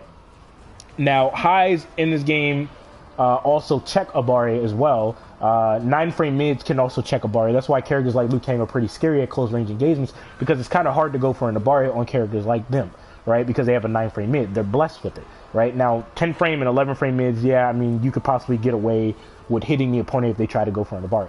But you get the idea here, right? So my back one is no longer 9 frames. So we add the -2, that's 10, 11. So that is 11 frames, right?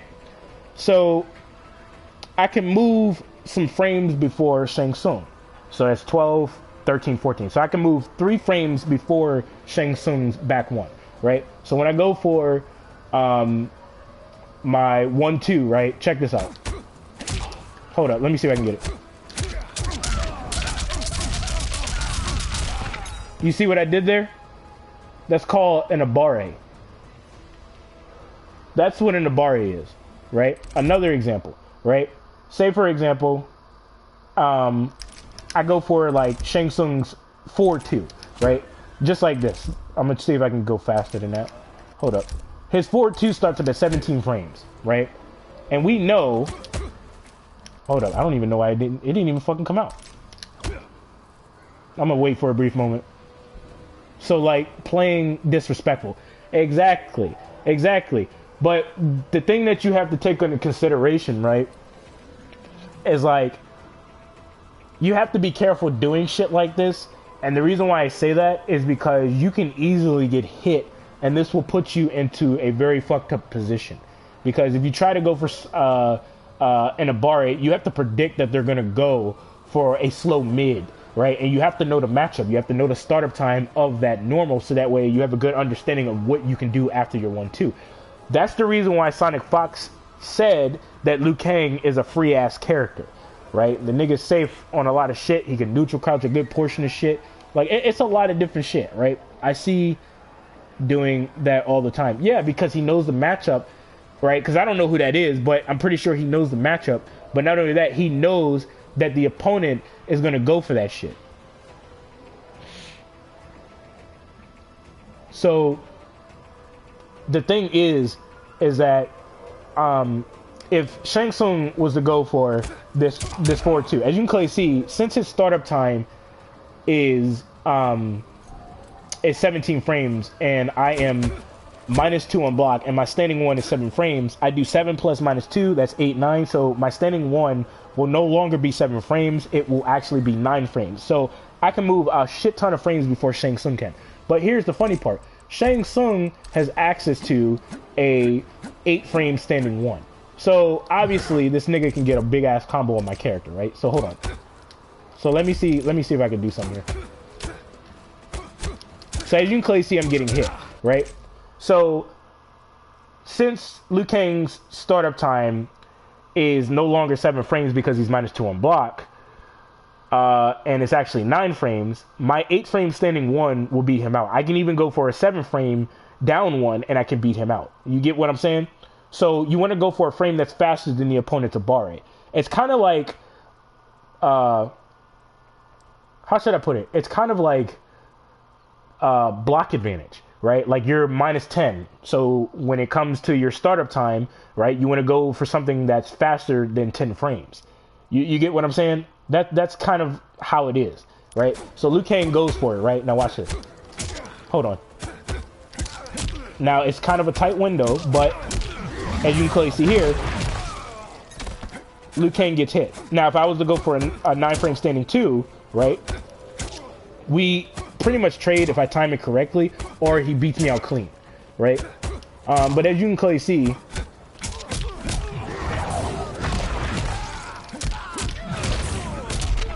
I can actually stop him. You see that? So this is something to take under consideration. Now, since you brought up Parry, I'm going to talk about plus frames real quick. So I'm going to use Johnny Cage for this example, and I'm going to use Gears. Even though somebody is plus on block, that does not necessarily mean that you can't prevent the opponent from pressing a button, right? How should I put it? How should I explain it? Because I want to explain it as well as I possibly can. Jade don't even need specials. Damn, y'all on Jade's ass, boy. Do you agree that Liu Kang and Joker are top 5? Yeah, I agree. Liu Kang has pretty good neutral.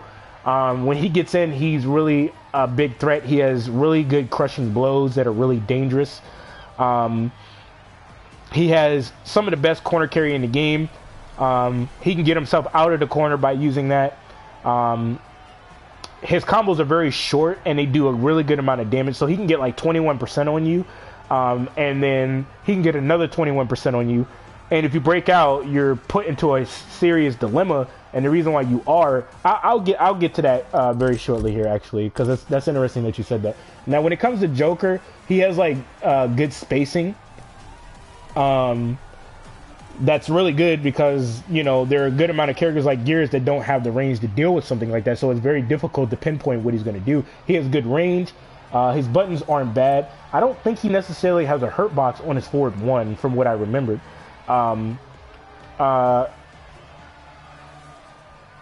But like, yeah, exactly. Like Combo God said, you know, characters, tiers don't really matter that much because exactly. See, every character technically is viable. The problem is that when high level players come out with tier lists, everybody gravitates towards that tier list, and then they want to pick that character because they think they have a higher chance of winning, right?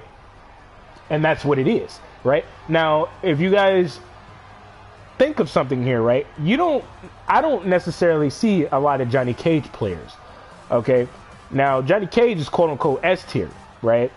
And you don't really see a lot of Johnny Cage players like that. You know what I'm saying? Like you don't see a lot of them. At least I don't. I don't know about you guys, but I don't. Right? So I just think that's interesting. But anyway, I'm gonna have Johnny Cage go for his 1-2-4 string, right? And I'm gonna help you out with this. So he goes for his 1-2-4 string. He's +1. So he has an advancing high and an advancing mid. So as you can clearly see, it's 14 frames on startup. So that means that if I do 14 minus +1, that becomes 13 frames. And Gears has an 11 frame, what exactly? Forward 2, right? Or he can go for his 11 frame mid. So watch this. So, just because Johnny Cage is +1 on block does not mean I can't neutral crouch, right? I can punish him. I can do this to him because my frames are a lot faster than his. And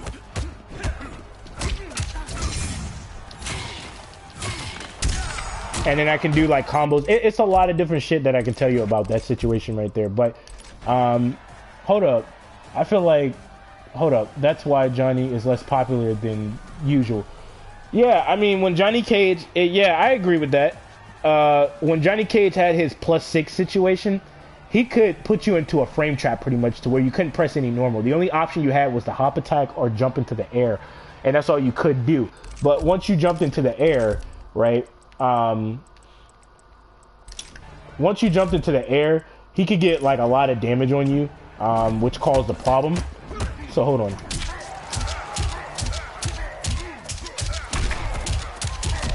And keep in mind, that's meterless. And I'm pretty sure he can get a little bit more damage than that. That's meterless as well. But he could do something like that to you, and it got really annoying because it was kind of like you couldn't do anything. So they nerfed it. Now, if you know how to use his plus frame correctly, then you could do some damage. And if you're making correct reads, you can do some damage. You're just going to have to think a little bit harder since he's only +1 on block. Now, does this make Johnny Cage bad? No, it doesn't make Johnny Cage bad. At least I don't think it does. The only reason why I made a rant about it was because I think it's kind of weird how, like, you know, you have other characters in this game that have a +6 situation. You have other characters in this game like Shang Tsung where, you know, the character is +4, +6, you know what I'm saying? And he has a flawless by gap in it to where you can create a mind game. Same thing with Shao Kahn. You know, if you respect the +6 situation, you're stuck into a really good strike throw mind game, which is actually really good for Shao Kahn, right? Now, I can understand to a certain degree why they nerfed Johnny Cage's 1-2-4 string, because he has really good neutral. He can fight you in close range engagements. He can play footsies with you really well. His spacing is really good. He has safe pressure, no flawless by gaps, really good staggers, really good frame data just in general. He has really good jumping 2 button. He has a pretty interesting cross-up kick, which is this. It's actually pretty cool. What else is there? His neutral game is pretty good. Like, his projectile game is really good and stuff like that. And the thing about it is that Johnny Cage is not too heavy with mix-ups. You know what I'm saying? Like, he's not heavy with mix-ups at all. Like, what he does is he staggers and he'll throw you, or he'll go and commit into the string, or he might hit you with a down 4 to get the hit advantage, and then he'll obviously take it upon himself to, you know, enforce some type of pressure. And that's what he does. You know what I'm saying?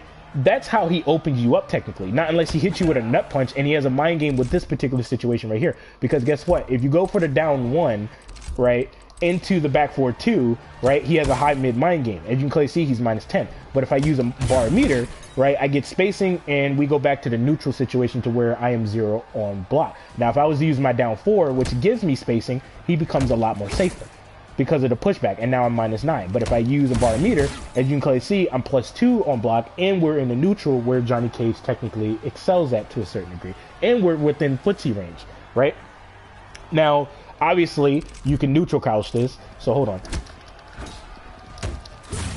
And that's where the high mid mind game comes into play, because as you're neutral crouching, right, you have to understand that you can get hit with a nut punch that will allow Johnny Cage to go into a combo of like whatever he wants to go into, whether it's a restand and stuff like that. And also what makes Johnny Cage pretty strong to a certain degree is the fact that he's one of the few characters in the game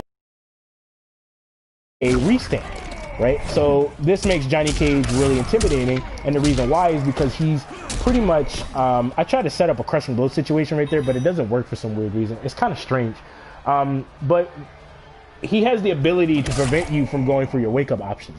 So this forces a lot of characters to break, which is very beneficial to Johnny Cage. And then on top of that, his spacing is actually really good, and it leaves him pretty safe on block, right?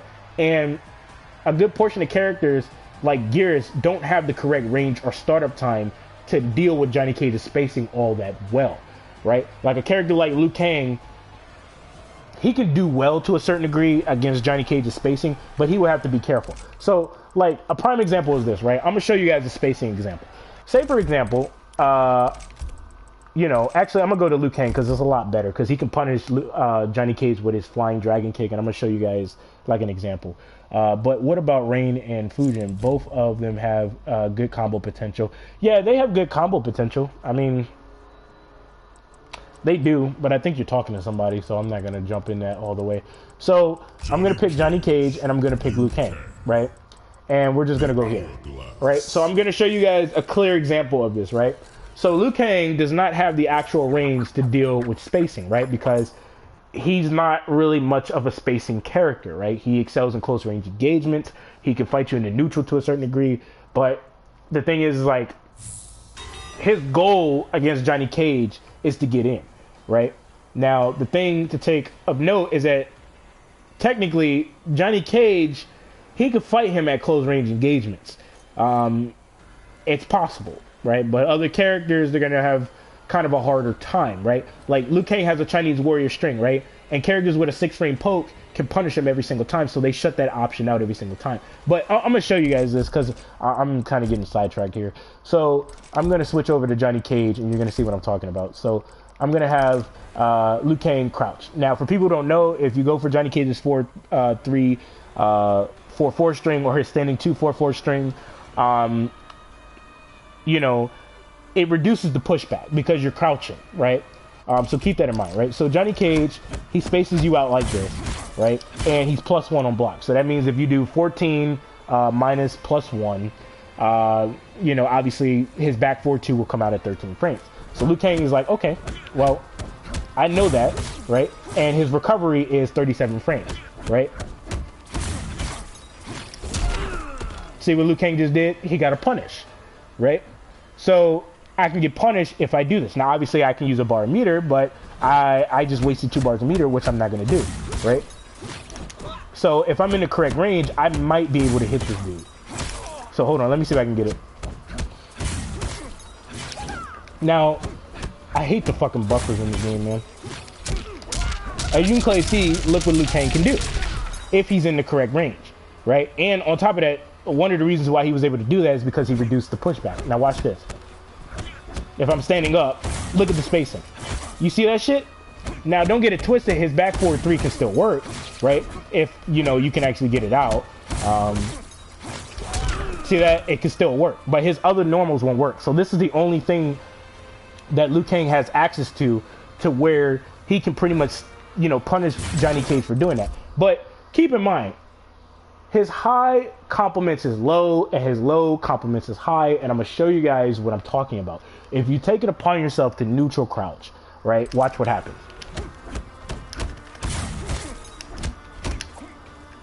So you neutral crouch because you think he's going to go for the back 4-2, and you end up getting hit with the low. You see that shit? So some people will just let go and let you get some hit advantage. And they rather would deal with that rather than, you know, this minding that you got going on here to a certain degree. But as you can clearly see, if you neutral crouch, you end up getting hit, right? And you have to understand this mind game. Now, what can Liu Kang do in this situation to stop Johnny Cage from doing that? As you can clearly see, he can back up. And as you can clearly tell, Johnny Cage, right, his recovery is 30 frames, which is really bad. So what does that mean exactly, right? Keep in mind, Johnny Cage is only +1 on block, and he's going for a low that is 18 frames. So if you do 18 minus +1, that comes out at 17 frames. So Liu Kang can stop him. He can meet him right there, or he can back up and whiff punish him, right? And then he can go for that shit or whatever the hell he's trying to do. Or he can back up, and then he can go for it if he wants to. And then, you know, he can do like whatever combo that he wants and stuff like that, as you can clearly see here, right? So, as you can clearly tell, this is something that can actually happen, right? All right, cool. So we know that Liu Kang can back up. We know that he can pretty much just attack us just straight up and stuff like that. Let's see here. So we know that Liu Kang has these options, right? But we know how to stop him if he neutral crouches. And we can also bait him to go for his flying dragon kick if we stagger our standing 2. It is possible, but obviously it is kind of predictable at the same time, right? If the Liu Kang player knows about it. So, I think Frost needs a small buff. I can agree with that. I think Frost still needs a little bit of work. I think Shao Kahn needs work too. His 4-3, 4-1+3 string is still flawed. Like, I mean, I don't know what the hell that's about. I mean, they did a good job by giving him a mix-up option where he can cancel it and stuff like that, but he still need a little bit of work. But, so we know that Liu Kang can challenge us. We know that he can back up and stuff like that. So, say for example, Liu Kang was the backup, right? Say for example, he was the backup. Right, I'm gonna walk forward. I'm gonna walk backwards. What I'm doing is that I am manipulating where I'm going to be, right? And this is a part of playing footsies and shit like that. So I sit here and I back up as Liu Kang. I'm like, wait, what the fuck? You know what I'm saying? And he's sitting here and he's walking forwards, right? And I'm thinking he's gonna hit me, and then I whiff. And as you can clearly see here, this allows Johnny Cage to get a full combo punish. So then, say for example, we know that Johnny Cage is gonna walk forwards because he thinks we're gonna walk backwards. Now watch this. You see that shit? Hey, what's going on, bro? I'm doing all right, bro. I'm just making this live, bro, because it's been a minute since I posted up a video and shit. Been really busy with life. Would you ever do matches with commentary? I mean, I could. I mean, I would, I guess. I mean, I could, but I gotta lab all over again because I forgot a good portion of shit in this game to a certain degree. But let's see here. So we can meet Johnny Cage right there, right? So we know that Liu Kang is more than likely going to beat out our back three 4-string just by walking up a little bit and then attacking, or he could just stand there and walk up and attack. We know that if we walk forwards, we could possibly go for a shimmy and we could possibly punish him, right? By going for a whiff punish, right? Okay, cool. But we know that Liu Kang can technically walk forwards, right? If he knows, or he could just stand his ground, right? And he doesn't have to create new neutral, because technically, you know, him creating new neutral, he just gave up that ground. But why is he giving up that ground? He's manipulating where he's going to be to a certain degree. So we have to keep all this stuff in mind, right? And that's the thing. And you have to think about this while you're fighting against a player, right? That's using Liu Kang. All right. So if he stands his ground, what can we do to stop him from attacking if he thinks we're going to walk forwards? Obviously, we could just wait. Or we could just walk backwards. And we could whiff punish him. But say, for example, you know, Liu Kang doesn't fall for that. And he just follows me, right? Like, say, for example, he doesn't fall for this shit right here, right? Say, for example, he just stands his ground, right? Because he's trying, well, how should I put it? Say, for example, I walk backwards. I'll do that in a moment here, right? I walk backwards and shit like that, right? So I'm walking backwards like this. I'm +1, by the way. So we pretty much go right back to the neutral just in general, right? Depending on what I do, right? So Liu Kang, he's sitting here doing this, right? And he's like, okay, this nigga's gonna walk backwards. He don't want that fucking smoke. He don't want that smoke. He might try to challenge me with that, right? He might try to challenge me with something like that because he knows I'm gonna walk backwards. Hell, he might even challenge me with this. He might try to get me to reacting to a certain degree. Hell, he might even try to jump into the air because he might think I'm going to advance forward. But say, for example, you know, he just walked forward like this. Now, you know, I'm giving up that ground and I'm creating new neutral, right? Yeah, it's all right though. Johnny Cage is still good. Like, he's not bad. Like, he's still good. Like, but you're just gonna have to work a little bit harder. I mean, the only thing they nerfed on him, I think, is his 1-2-4 string. So it's not really that big of a deal. I mean, you can still do something with his plus frame if you know about the matchup and stuff like that, and you know what you're doing. So you could definitely do some damage. So, you know, Liu Kang, you know what I'm saying? He's like, all right. So say, for example, you know, Liu Kang walks forward and he's trying to go for a shimmy or something like that. Now, say, for example, right, I know for a fact that Liu Kang is going to walk forwards because he's trying to, because he's predicting that I'm going to create new neutral, right, or new neutral ground, right? So check this out. So hold up.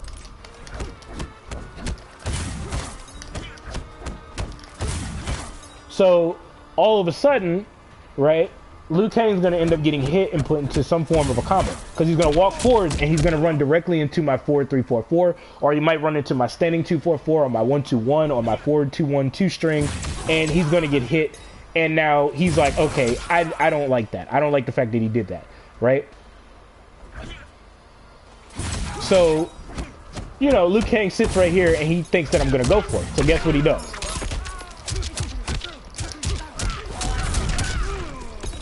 You see that shit? So, as you can clearly see here, right? He knows that, you know, Johnny Cage is going to take it upon himself to advance forward with some type of a physical attack because he knows that I am going to, because, you know, because he thinks Johnny Cage is going to go for, like, that string, right? And he knows that it's coming, right? So he's waiting on that shit, right? Or, you know, he can neutral crouch. That's another option he has, right? But he has to understand that I have a back 3-4 string. So him going for that parry could cause a problem, right? So check this out. See that? And that denies Liu Kang's ability to do that. But it goes right back to the same shit all over again, right? Now, keep in mind, I could jump up and I could possibly punish him. I could do that. Or I could just walk backwards. And as you can clearly see here, look at that. See what I'm saying? And it's mind games like that, right? That you have to understand with Johnny Cage, right? It's more advanced shit than that, but you get the idea here because there's a Parry that can be played here to a certain degree, all kinds of shit. You know what I mean?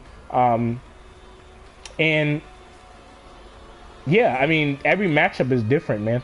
Like, every matchup is different. Like, say, for example, like, you know, I was to go for Johnny Cage's forward 3-4-4 string, and then I went for his back 4-2, and then, you know, instead of Liu Kang walking forwards, right, because he noticed that I'm trying to create new neutral, right, how should I put it? He throws out like a flying dragon kick, and I predict he's going to do that shit. Right? So hold on. I'll just switch back over to Johnny Cage real quick. Because I'll just show you guys this example real quick. Hold up.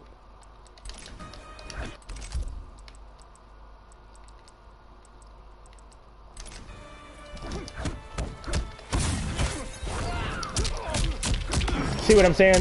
Because he's going to think that I'm going to walk backwards, and what he's going to try and do is that he's going to try and knock me down, and that's exactly where he wants to be, technically, is where he gets a high hit advantage of 24 frames, and then, you know, obviously, he can dash up, and he can deal with me accordingly, because, you know, Liu Kang doesn't do that well against characters that space him out completely. I mean, he has a flying dragon kick, he has projectiles that can reach you from far away, but they're very risky, and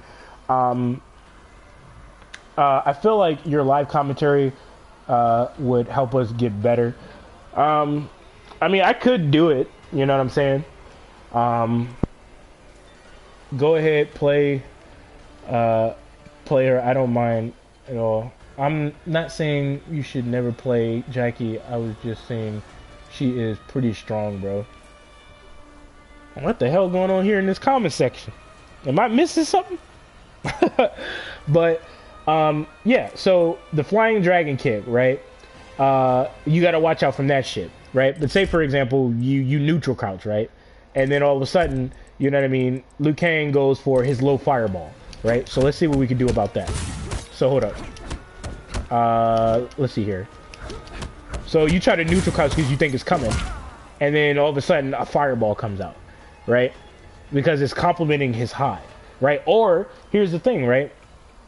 Here's the thing, right? If you're looking for shit like that, Liu Kang could technically walk in your range, and he could more than likely hit you, or he could throw you. You're probably going to hold block and respect because you don't know what's coming, right? So he can perform a strike throw mind game. So that's another thing that he can do, and then you're going to have to watch out from that. And that leads back to what I was saying, that if he walks forward in your range, you can easily hit him if you predict he's going to do that, but you have to know that he's going to do that. So just because Johnny Cage is considered to be quote-unquote S tier, right, does not mean you can't beat him. But not only that, it doesn't mean that you're just gonna have an easy time whooping somebody's ass with this fucking character, because it don't work like that. Yeah, he may have safe pressure, he may have good spacing, he may have pretty good buttons to where he can safely go into strings and stuff like that into his safe pressure. He may have some pretty good staggers to a certain degree, some plus frames to help him get something going. You know, he's not too heavy with the mix-ups, but you ain't just gonna pick up this character, right? You may have an easier time using him rather than Fujin. And the reason why I say that is because Fujin is a lot more minus. He's not that plus on block, but his neutral game is actually pretty good if he's spacing you out, right? And he's doing stuff correctly, and he's not being too predictable, right? And with Johnny Cage, I mean, you know, he's safe on strings. He can fight you close range, medium range, long range. You know what I mean? It's kind of like he has an answer for like everything to a certain degree for a character that's not good with mix-ups, because he's not that strong with mix-ups. I mean, he could stagger and hit you with a combo, but it's like you got to know what he's going to do right there. Most people tend to neutral couch a lot, which more than likely you're going to get caught. You will get caught eventually when Johnny Cage throws out highs, but I wish Johnny was more plus on his fireballs. Nah, I mean, they did a good job by nerfing it. I mean, I don't think he needs to be even more plus, because I mean, when he was Can we talk about Cabal's hook grab and air gas variation? I swear it is the most fun, but brain dead build. Yeah. Yeah, I have to agree, man. Cabal's just dumb in general. So, I think this is about it for like this example, because every matchup is different, man. Like neutral wise, right? Like let me go to Fujin real quick. Like Fujin has like really good neutral. Like he's one of the neutral guys in the game, and not every character can really deal with him in the neutral. Just in general, his stagger game is pretty decent. He has really good mobility and stuff like that. He relies on like that footsies and spacing and neutral types situations just in general. Can't you anti-air that move? Oh. I despise Cabal gameplay wise. Well, I mean, Cabal is playing the meta, but I mean he's annoying because he has too many mids. Like, and then they gifted him with a 9-frame mid. I like how people complain about Johnny Cage's Rising Star. And made it seem like he was the only nigga with a fucking 9-frame mid. Keep in mind, it costs bars a meter, but it's not only that, right? His defensive bar comes like right back pretty quick. I just wish they would have added a flawless bot gap in it, and that's about it. But you have to keep in mind, there's other characters in this game that can get an actual combo on you. All Johnny Cage does is he knocks you down or he makes himself safe, and that's it. And there are plenty of characters that have 9-frame mids that can make themselves safe and create a mind game off of it, or get a combo off of it just in general. So I don't like how people try to attack Johnny Cage because he has a 9-frame mid. It's like, nigga, Cabal has a shit ton of mids, and if you're using his Nomad Dash cancel variation, his mean streak, I think it is, like, bro, like, this nigga, like, is crazy as hell. Like, he gets plus frames to where he can advance forward with more pressure, or he can use those plus frames to bait you to do something completely stupid. So, I mean, you know, and then his standing 3 is +3 on block. So it's like, it's kind of weird. Like, it's kind of weird, you know what I mean? I mean, with this character, you can't even fucking neutral crouch against this nigga. Everything he does is a counter or a punish. And then on top of that, if you try to trade with him with a projectile, if he predicts ahead of time you're going to throw it, he could trade with you, and his trade is better than yours because it knocks you down.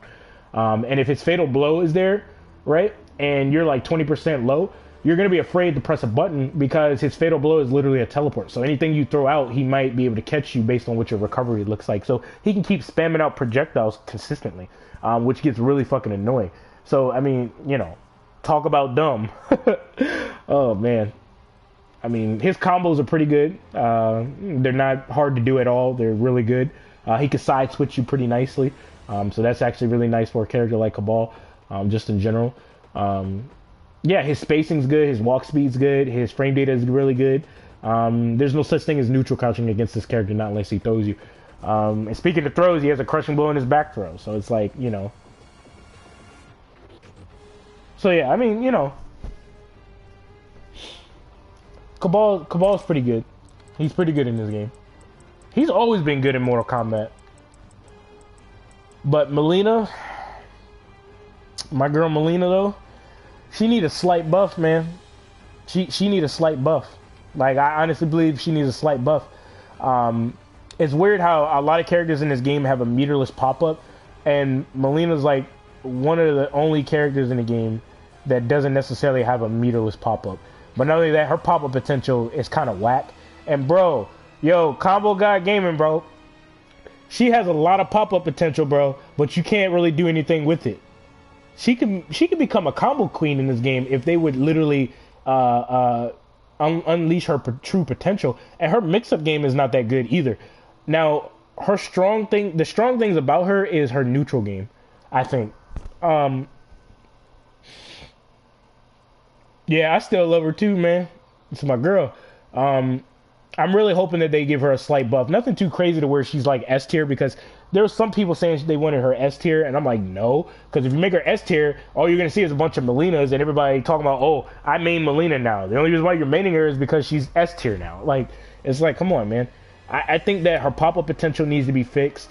I think her ball roll needs to be meterless, and you know, kind of like Kung Lao's hat. You know what I mean? Kung Lao can get 30% easily, probably even more in the corner. Let's see here. Can you teach us how to stay calm in Combat League? Well, I don't play Combat League. All I can tell you really is just take deep breathers, relax, and you know, even if you lose, man, that's not necessarily a bad thing that you lose. All it's doing is making you stronger as a player, if you really think about it, because you're going to look back at the recording and you're going to learn your mistakes. And then on top of that, they give you a frame data chart that you can look at so you can see how minus they were. And then you can go into the lab and learn it, or you can learn how to deal with this particular situation correctly and stuff like that. So it's just like, I mean, you know, just, I guess, take deep breathers, think of something funny, listen to some music or something to calm your nerves or something like that. I don't really know, because I don't play Combat League all like that. But I mean, yeah, I mean, that's what I have to say to you. Combat League can make you run insane. So many scrub players with them teabag fatality you. Bro, I hate wake up fatal blow. Yeah, I hate it too. I don't like the fact that fatal blows cost no resources. It should cost an offensive bar and a defensive bar. But not only that, I don't like how you can block it and it's still there. I don't like how you can whiff it and it's still there. And then on top of that, you still have access to armor on your fatal blow. Like, if I was to go to like a character like Jax right now and then go to Scarlet and have Scarlet go for her back 3 down 2 or down back 2 situation where she's spacing you out in the corner or mid screen, you can literally take it upon yourself to armor through and get a fatal blow situation going, just in general. The game is very salt-inducing. I guess you can say that. Man.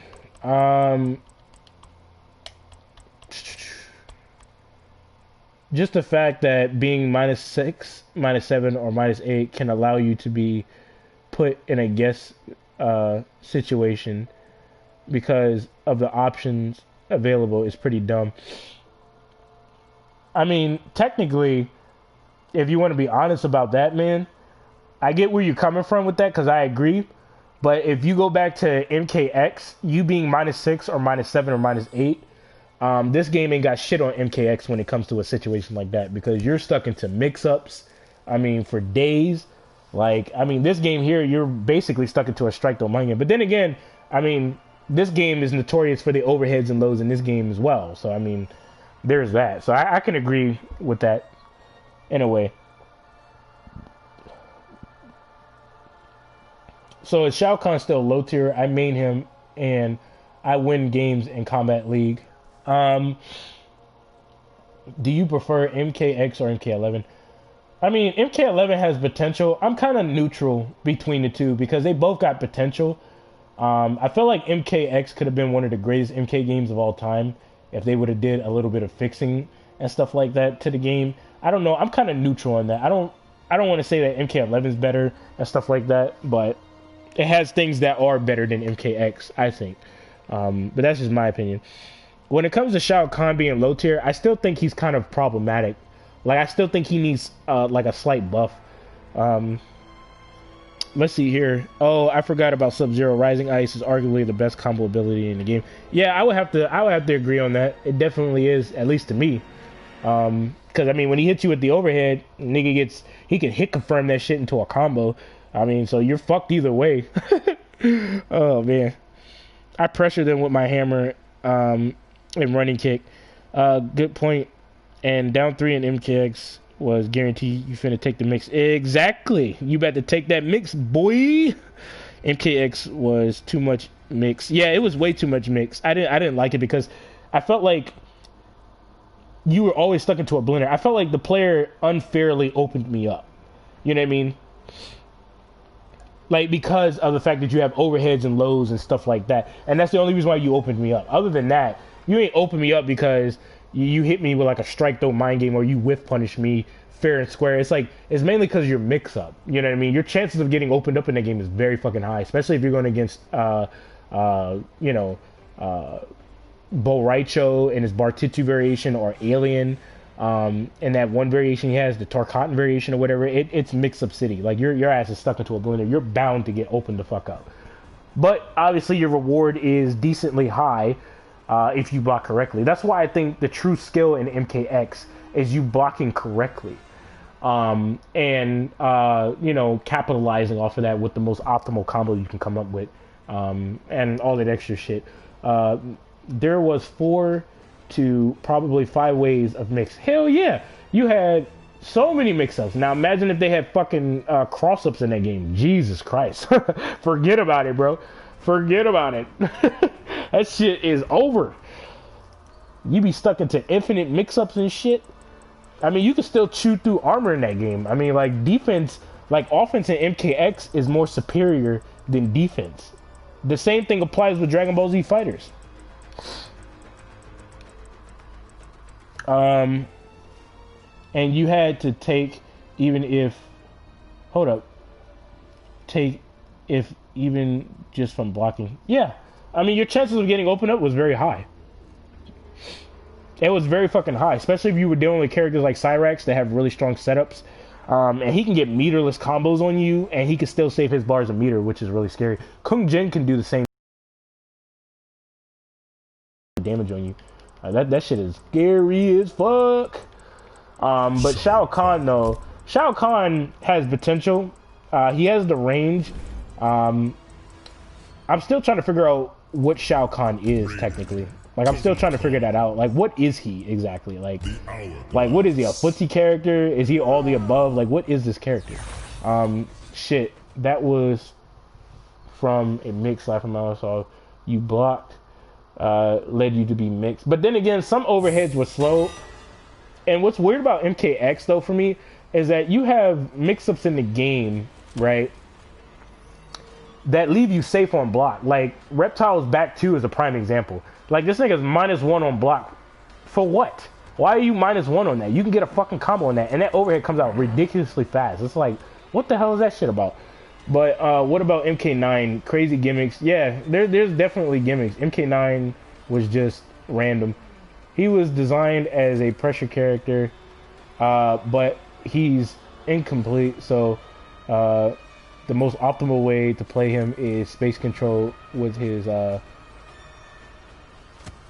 back 3. Yeah, I would have to agree.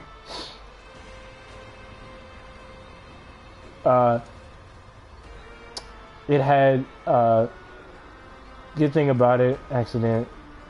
Yeah, so I think one of the things I have a problem with Shao Kahn is his mix-up string.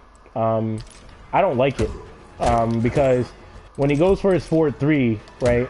I mean, he's -8 on block, so I mean, he can get fucking punished very easily, which is kind of nuts. Now, of course, against a character that has an 8-frame normal, that's not going to happen, but like a 7-frame normal will do the trick, and then you're stuck into a strike throw mind game, which is going to get really annoying like very quickly. And if you disrespect, then obviously I can go in for like you know whatever combo that I desire, and I can pretty much fuck your shit up and stuff like that. You know what I mean? But characters with 7-frame normals, they could easily get a fat ass combo on this character. And then what's weird is that his 4-3 4-string is technically reactable because I mean you can see him recover. Like you can literally see him recover when he staggers. So that's kind of problematic. And then what's weird is that he's already -12. So I think he should be -6 here, and then when he does this, he should be -7. Right? Now when you flawless block him, he should still be able to commit into the full combo string, just in general, just like every other character can, because when you flawless block him, as you can clearly see, right, if I commit into the full string, you can't do anything about it. Like you literally can't. You see that shit? So this gets really scary, and the reason why I say that is because shit like this.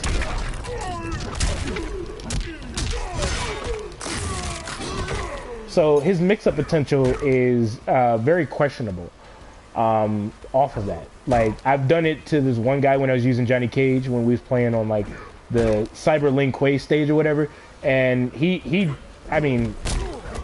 left the fucking game. I was like, I know your pain, bro. I know your pain. Because you can't do anything about it. Like, you literally can't. Like, once you get flawless blocked as Shao Kahn, you're taking a big-ass combo. And this is different per matchup. Some characters will get a crushing blow, some characters won't.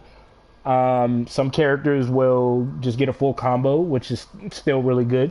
And this is just a really dangerous situation just in general. Like, Kung Lao can easily get a meterless combo on you that gives him like 27, 28% easily, just because you're that minus on block.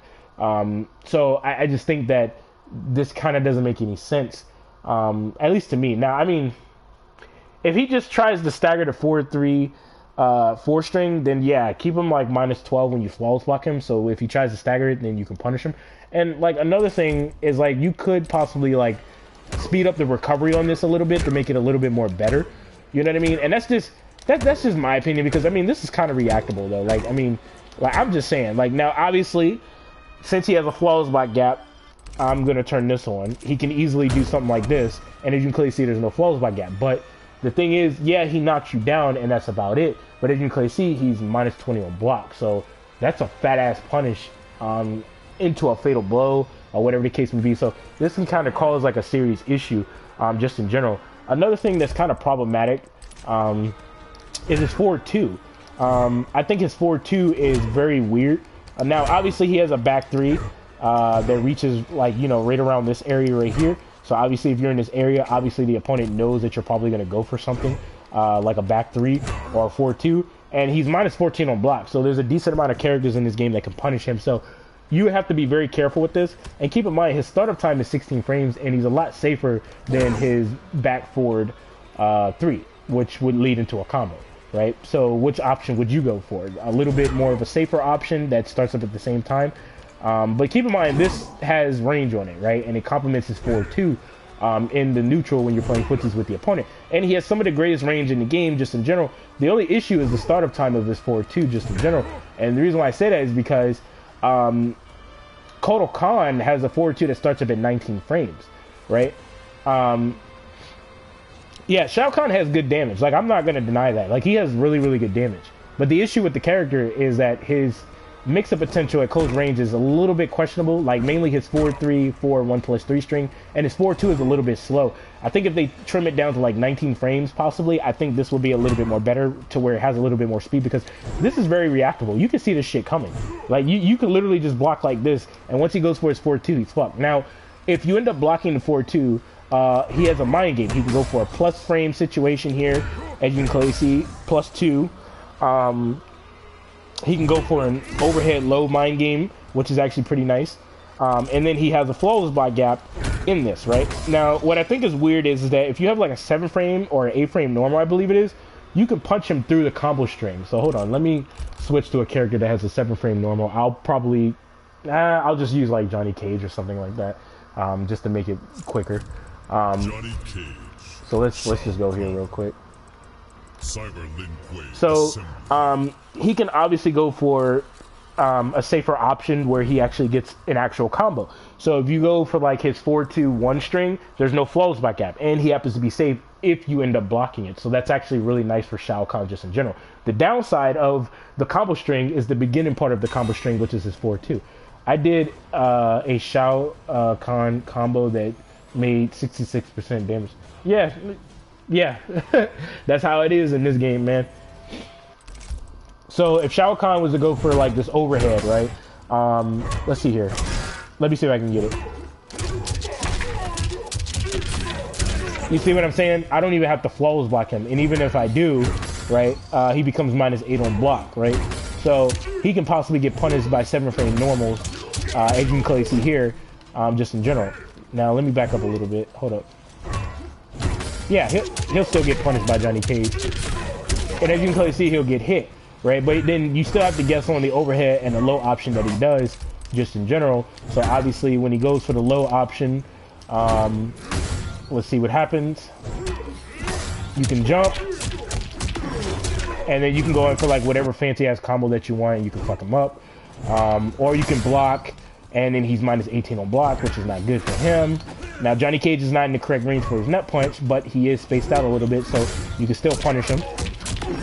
And then you can go in for like whatever combo that you want. But say, for example, you were to take it upon yourself to try to flawless block or try to hit through his combo string. That's when he can actually get a combo in your ass, and he can fuck you up, right? So, hold on. So you try to flawless block, right? Because you think he's going to do it, and then look what happens. and then you get your shit fucked up. But then if he goes for like the 4-2-3, right, or the 4-2-1, excuse me, not the 4-2-3. What the fuck am I talking about? But as you can clearly see, he's -6. Now, if he commits into the full string, you're not going to go for the last hit because he's -15 on block. So that's not really a good idea to go for, at least in my opinion. I mean, you could do it if you want, if you like being unsafe and getting your shit fucked up all the time. But yeah, there you go. Or he could cancel into a special move to catch you off guard every now and then. But yeah, is there a way to get guaranteed? Guaranteed way to get Shao Kahn a buff or debuff to the opponent? Hold up. Is there a way to get guaranteed way to get Kahn buff? Yeah, so actually, hold on. Let me show you one of the ways actually, because let me show you one of the ways that you can actually do it, right? So, say for example, you end up winning against somebody in this game, right? Let me show you. Use either his slow taunt, hold on, or Dark Priest. So you can set up his Dark Priest. That's very possible because he won't get punished for it. I'll show you that very soon here, actually. But when you win, right? I'm gonna show you what I'm talking about. So I'm gonna replace the Dark Priest thing, and I'm gonna go for his taunts, the ridicule. So I'm gonna show you, right? Say for example, you win a match, right? You can actually start up his taunts really quickly, right? So let's see here. I'll just do this real quick so I can get this out the way. Shang Tsung's island ruins. So when it comes to you winning a match, right? What is that fucking shit that you can do to bring them back? What is that shit called? Mercy? I think you press down, down, down, something. What the fuck is that shit? I think you have to switch your stance. So hold up. Come on, Kodokan. Don't start this bullshit, son.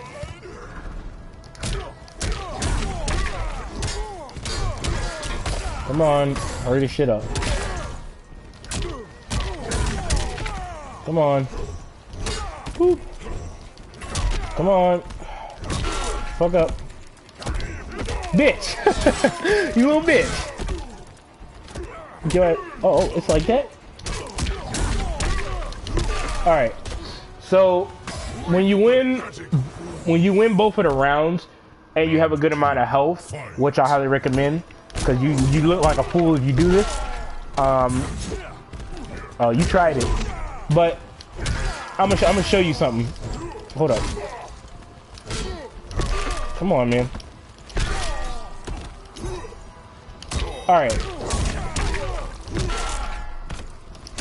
Alright, so it says finish him, right? So what you can do here is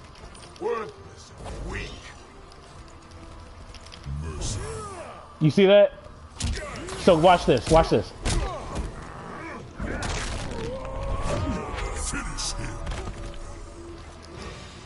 You see what the fuck I just did? You see that shit?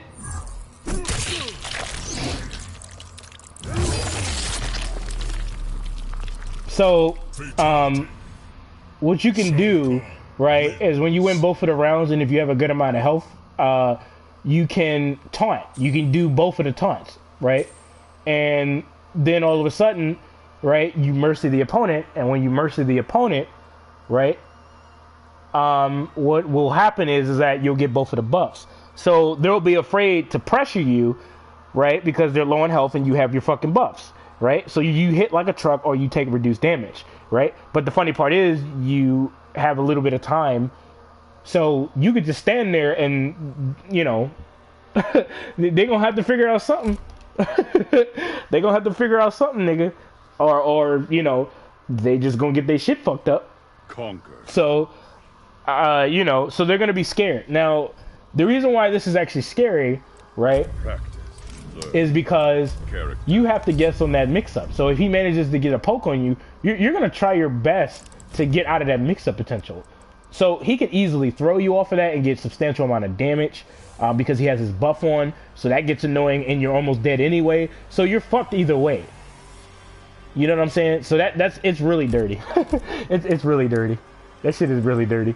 But I'm gonna show you guys. Well, I'm gonna show you. You could set this shit up actually. So hold on. What the fuck am I doing? Ridicule. Blah blah blah. Dark Priest. Come on. All right. Characters. Practice. So you could set this up the same way that you try to set up his taunts. Shao Kahn. So hold up. Do I have it? What the fuck? I thought I had it on there. Characters. This customized list lied to me.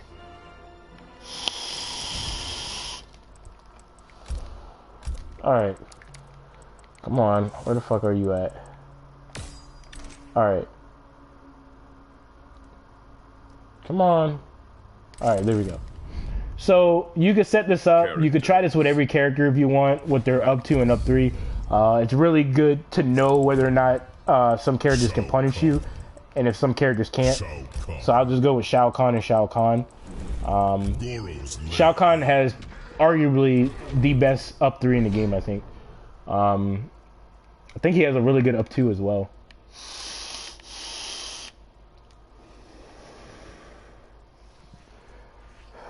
But yeah, that's a little trick for you if you're having a hard time getting it out. So I'm gonna have Shao Kahn go for the up 3. All right.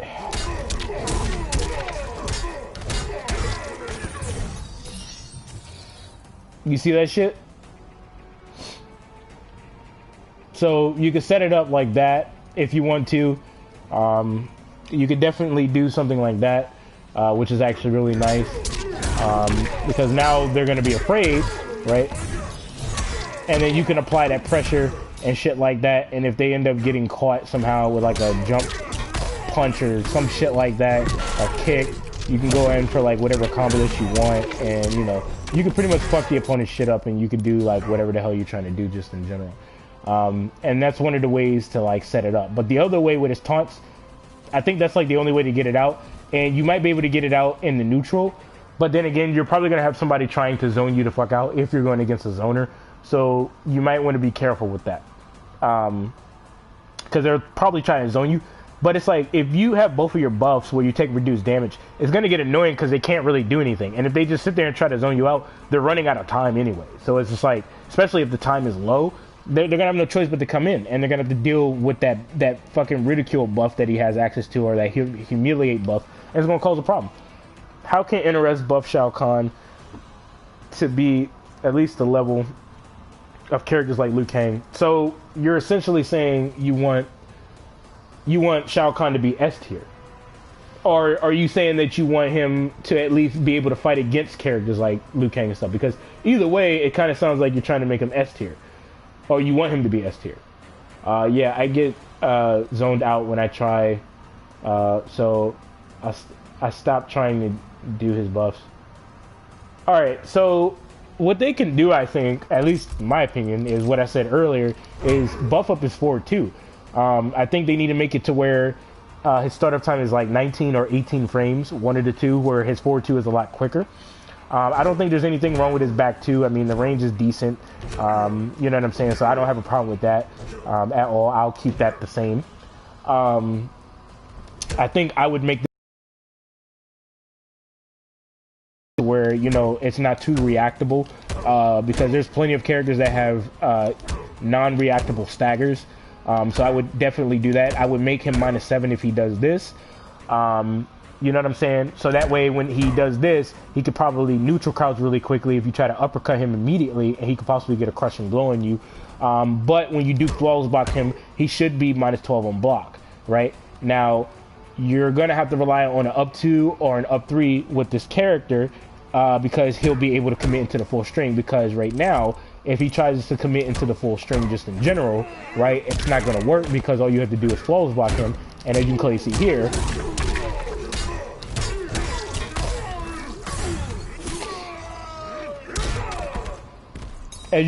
he gets fucked up. You see what I'm saying? So that's not good. And then even if he staggers his forward 3, he's -8 on block. So characters with 7 frame and 6 frame pokes will easily take advantage of this particular situation very fucking easily. I'd also make some of his strings safe on block. Well, I mean, he has strings that have a low to them. You know what I mean? This is an overhead, so that's compliment. He already has like a 50-50 situation.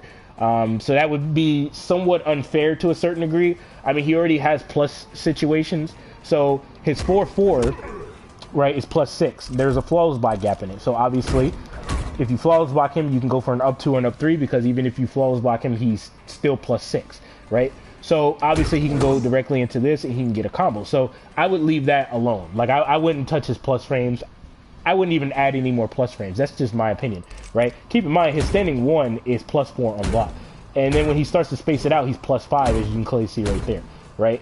So this is really good. He can stagger and then throw you immediately off of this. And this opens up something really dangerous, because he can obviously do shit like this, and he can fuck your shit up, right? Not only that, he can easily do this, and he can hit you, right? Now, what's scary about Shao Kahn, right, is that once he gets the crushing blow requirement met, right, this string is scary because of the crushing blow in it. It says triggers if at least 3 merciless spears attacked or attacks have landed already. So he's already -5 on block. Now, keep in mind, right,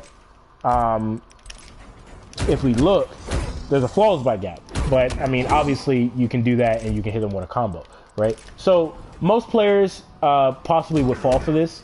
I mean, as you can clearly see, like, he's just doing this and that's it. And the thing is, what makes him scary is that once he gets that, this stagger game becomes really dangerous, because since he's plus, he can go for his forward 3, or he can throw you and perform a strike throw mind game. But not only that, if the character ends up hitting you with the string because you think he's going to stagger and throw you, he can take it upon himself to go for this, and guess what happens? He gets 33%. That's some scary ass shit. I'd also make, let's see here. I mean, he's the boss of MK, so Shao Kahn deserves to be S tier. I get what you're saying, but the problem with characters being S tier is that when you hear that a character's S tier, especially from a high level player that goes to tournaments and they're very experienced, the problem is that everybody gravitates towards those characters because they're quote unquote S tier. But when you pick up a certain character that requires skill, like Johnny Cage to a certain degree, or like Shao Kahn to a certain degree, hell, I mean, if they make him S tier, you're gonna see nothing but Shao Kahns. You know what I mean? They're not gonna want to use any other character in the game. That's the problem. You know what I mean? That's the issue, because you're only picking the character because he's S tier and he's strong. That's the only reason why you're picking him. You're trying to have a better chance of winning. You know what I'm saying?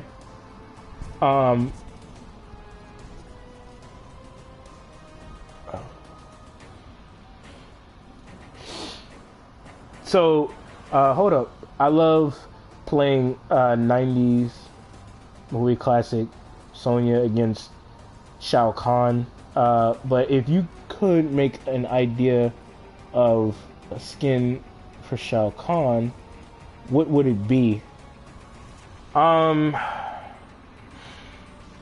That's a good question, actually. That's a real good question. You know, I had this idea of a skin for him. You know what I'm saying? Now, this might sound a little demonic or something like that, but it's right up Shao Kahn's alley. You see how he has, like, I mean, he already has spikes on him to a certain degree. Like, everything's poking on him. But I would give him, like,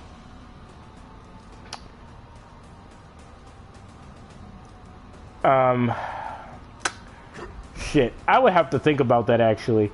I mean, you know what? I would give him a damaged Shao Kahn skin. Because there's other skins that I would like for him to have, but I would most definitely give him a damaged Shao Kahn skin, where, like, half of his helmet is, like, broken off. You know what I'm saying? And then he has, like, kind of like a fucked up face on that side a little bit. You know what I mean? And then he got blood on one half of himself. You know what I'm saying? Some skin's missing or something like that. You know? He's, you know, some shit like that. And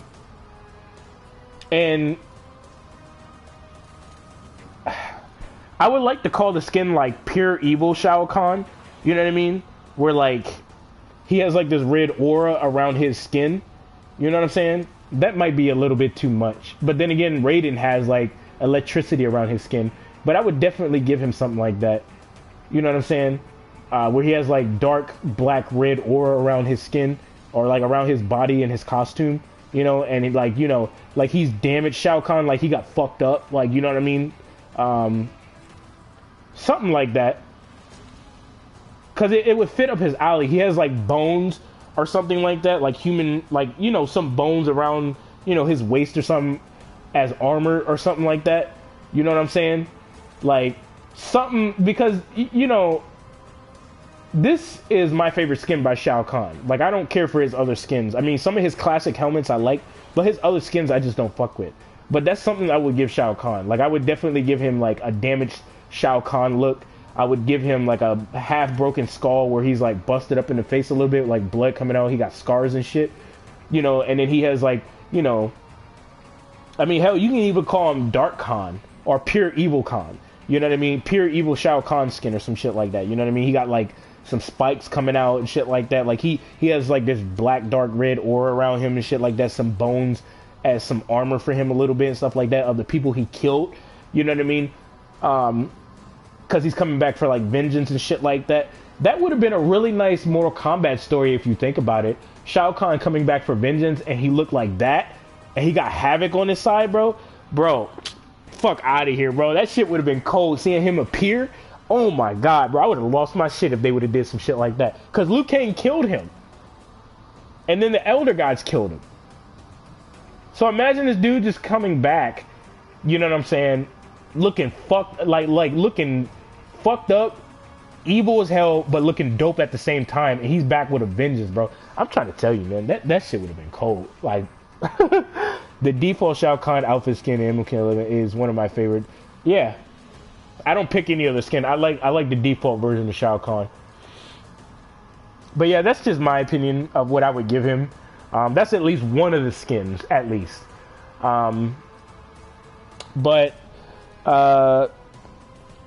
Yeah, I think Shao Kahn's 4-2 needs to be sped up a little bit. I think that he has a lot of lows, so I think I would speed this up a little bit, because it's like, if you think about it, he can't get a combo mid-screen. Like, I mean, he really can't, as you can clearly see here. Even if he does this, right, he can get a combo, but he can't do anything afterwards. So it's like, it's not like you're getting comboed to death. As you can clearly see, I'm trying to hit the opponent immediately, and I can't do it. You know what I'm saying? So I would speed this up a little bit, you know what I mean? To make his offense a little bit more better. And if you think about it, when he hits you with the low, look what happens. I mean, you get stunned and he has mediocre hit advantage. So he would have to literally knock you down and then have a high hit advantage of 24 frames, so that way he can actually hit you with a 4-2 and create a high mid mind game in a neutral just in general.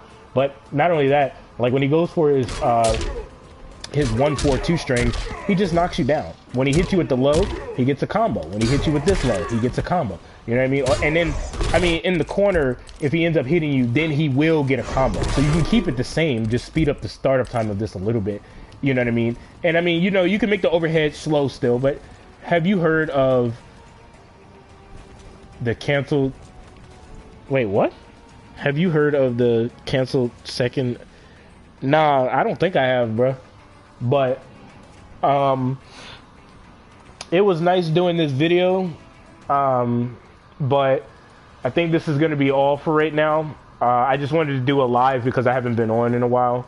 So I'm probably going to do some labbing. I might surprise you guys with a certain character, but I'm not going to tell you who. Of MKX comments where girl merged with Onaga and has 4 arms. What the fuck? I didn't know that. Hold on. What? What? Damn. Why would he have to merge with Onaga? Onaga's strong as fuck. But that's about it. So I don't really have anything else to add here. Hopefully you guys enjoyed this live. But I'll catch you guys in the next video. Hopefully. Peace out.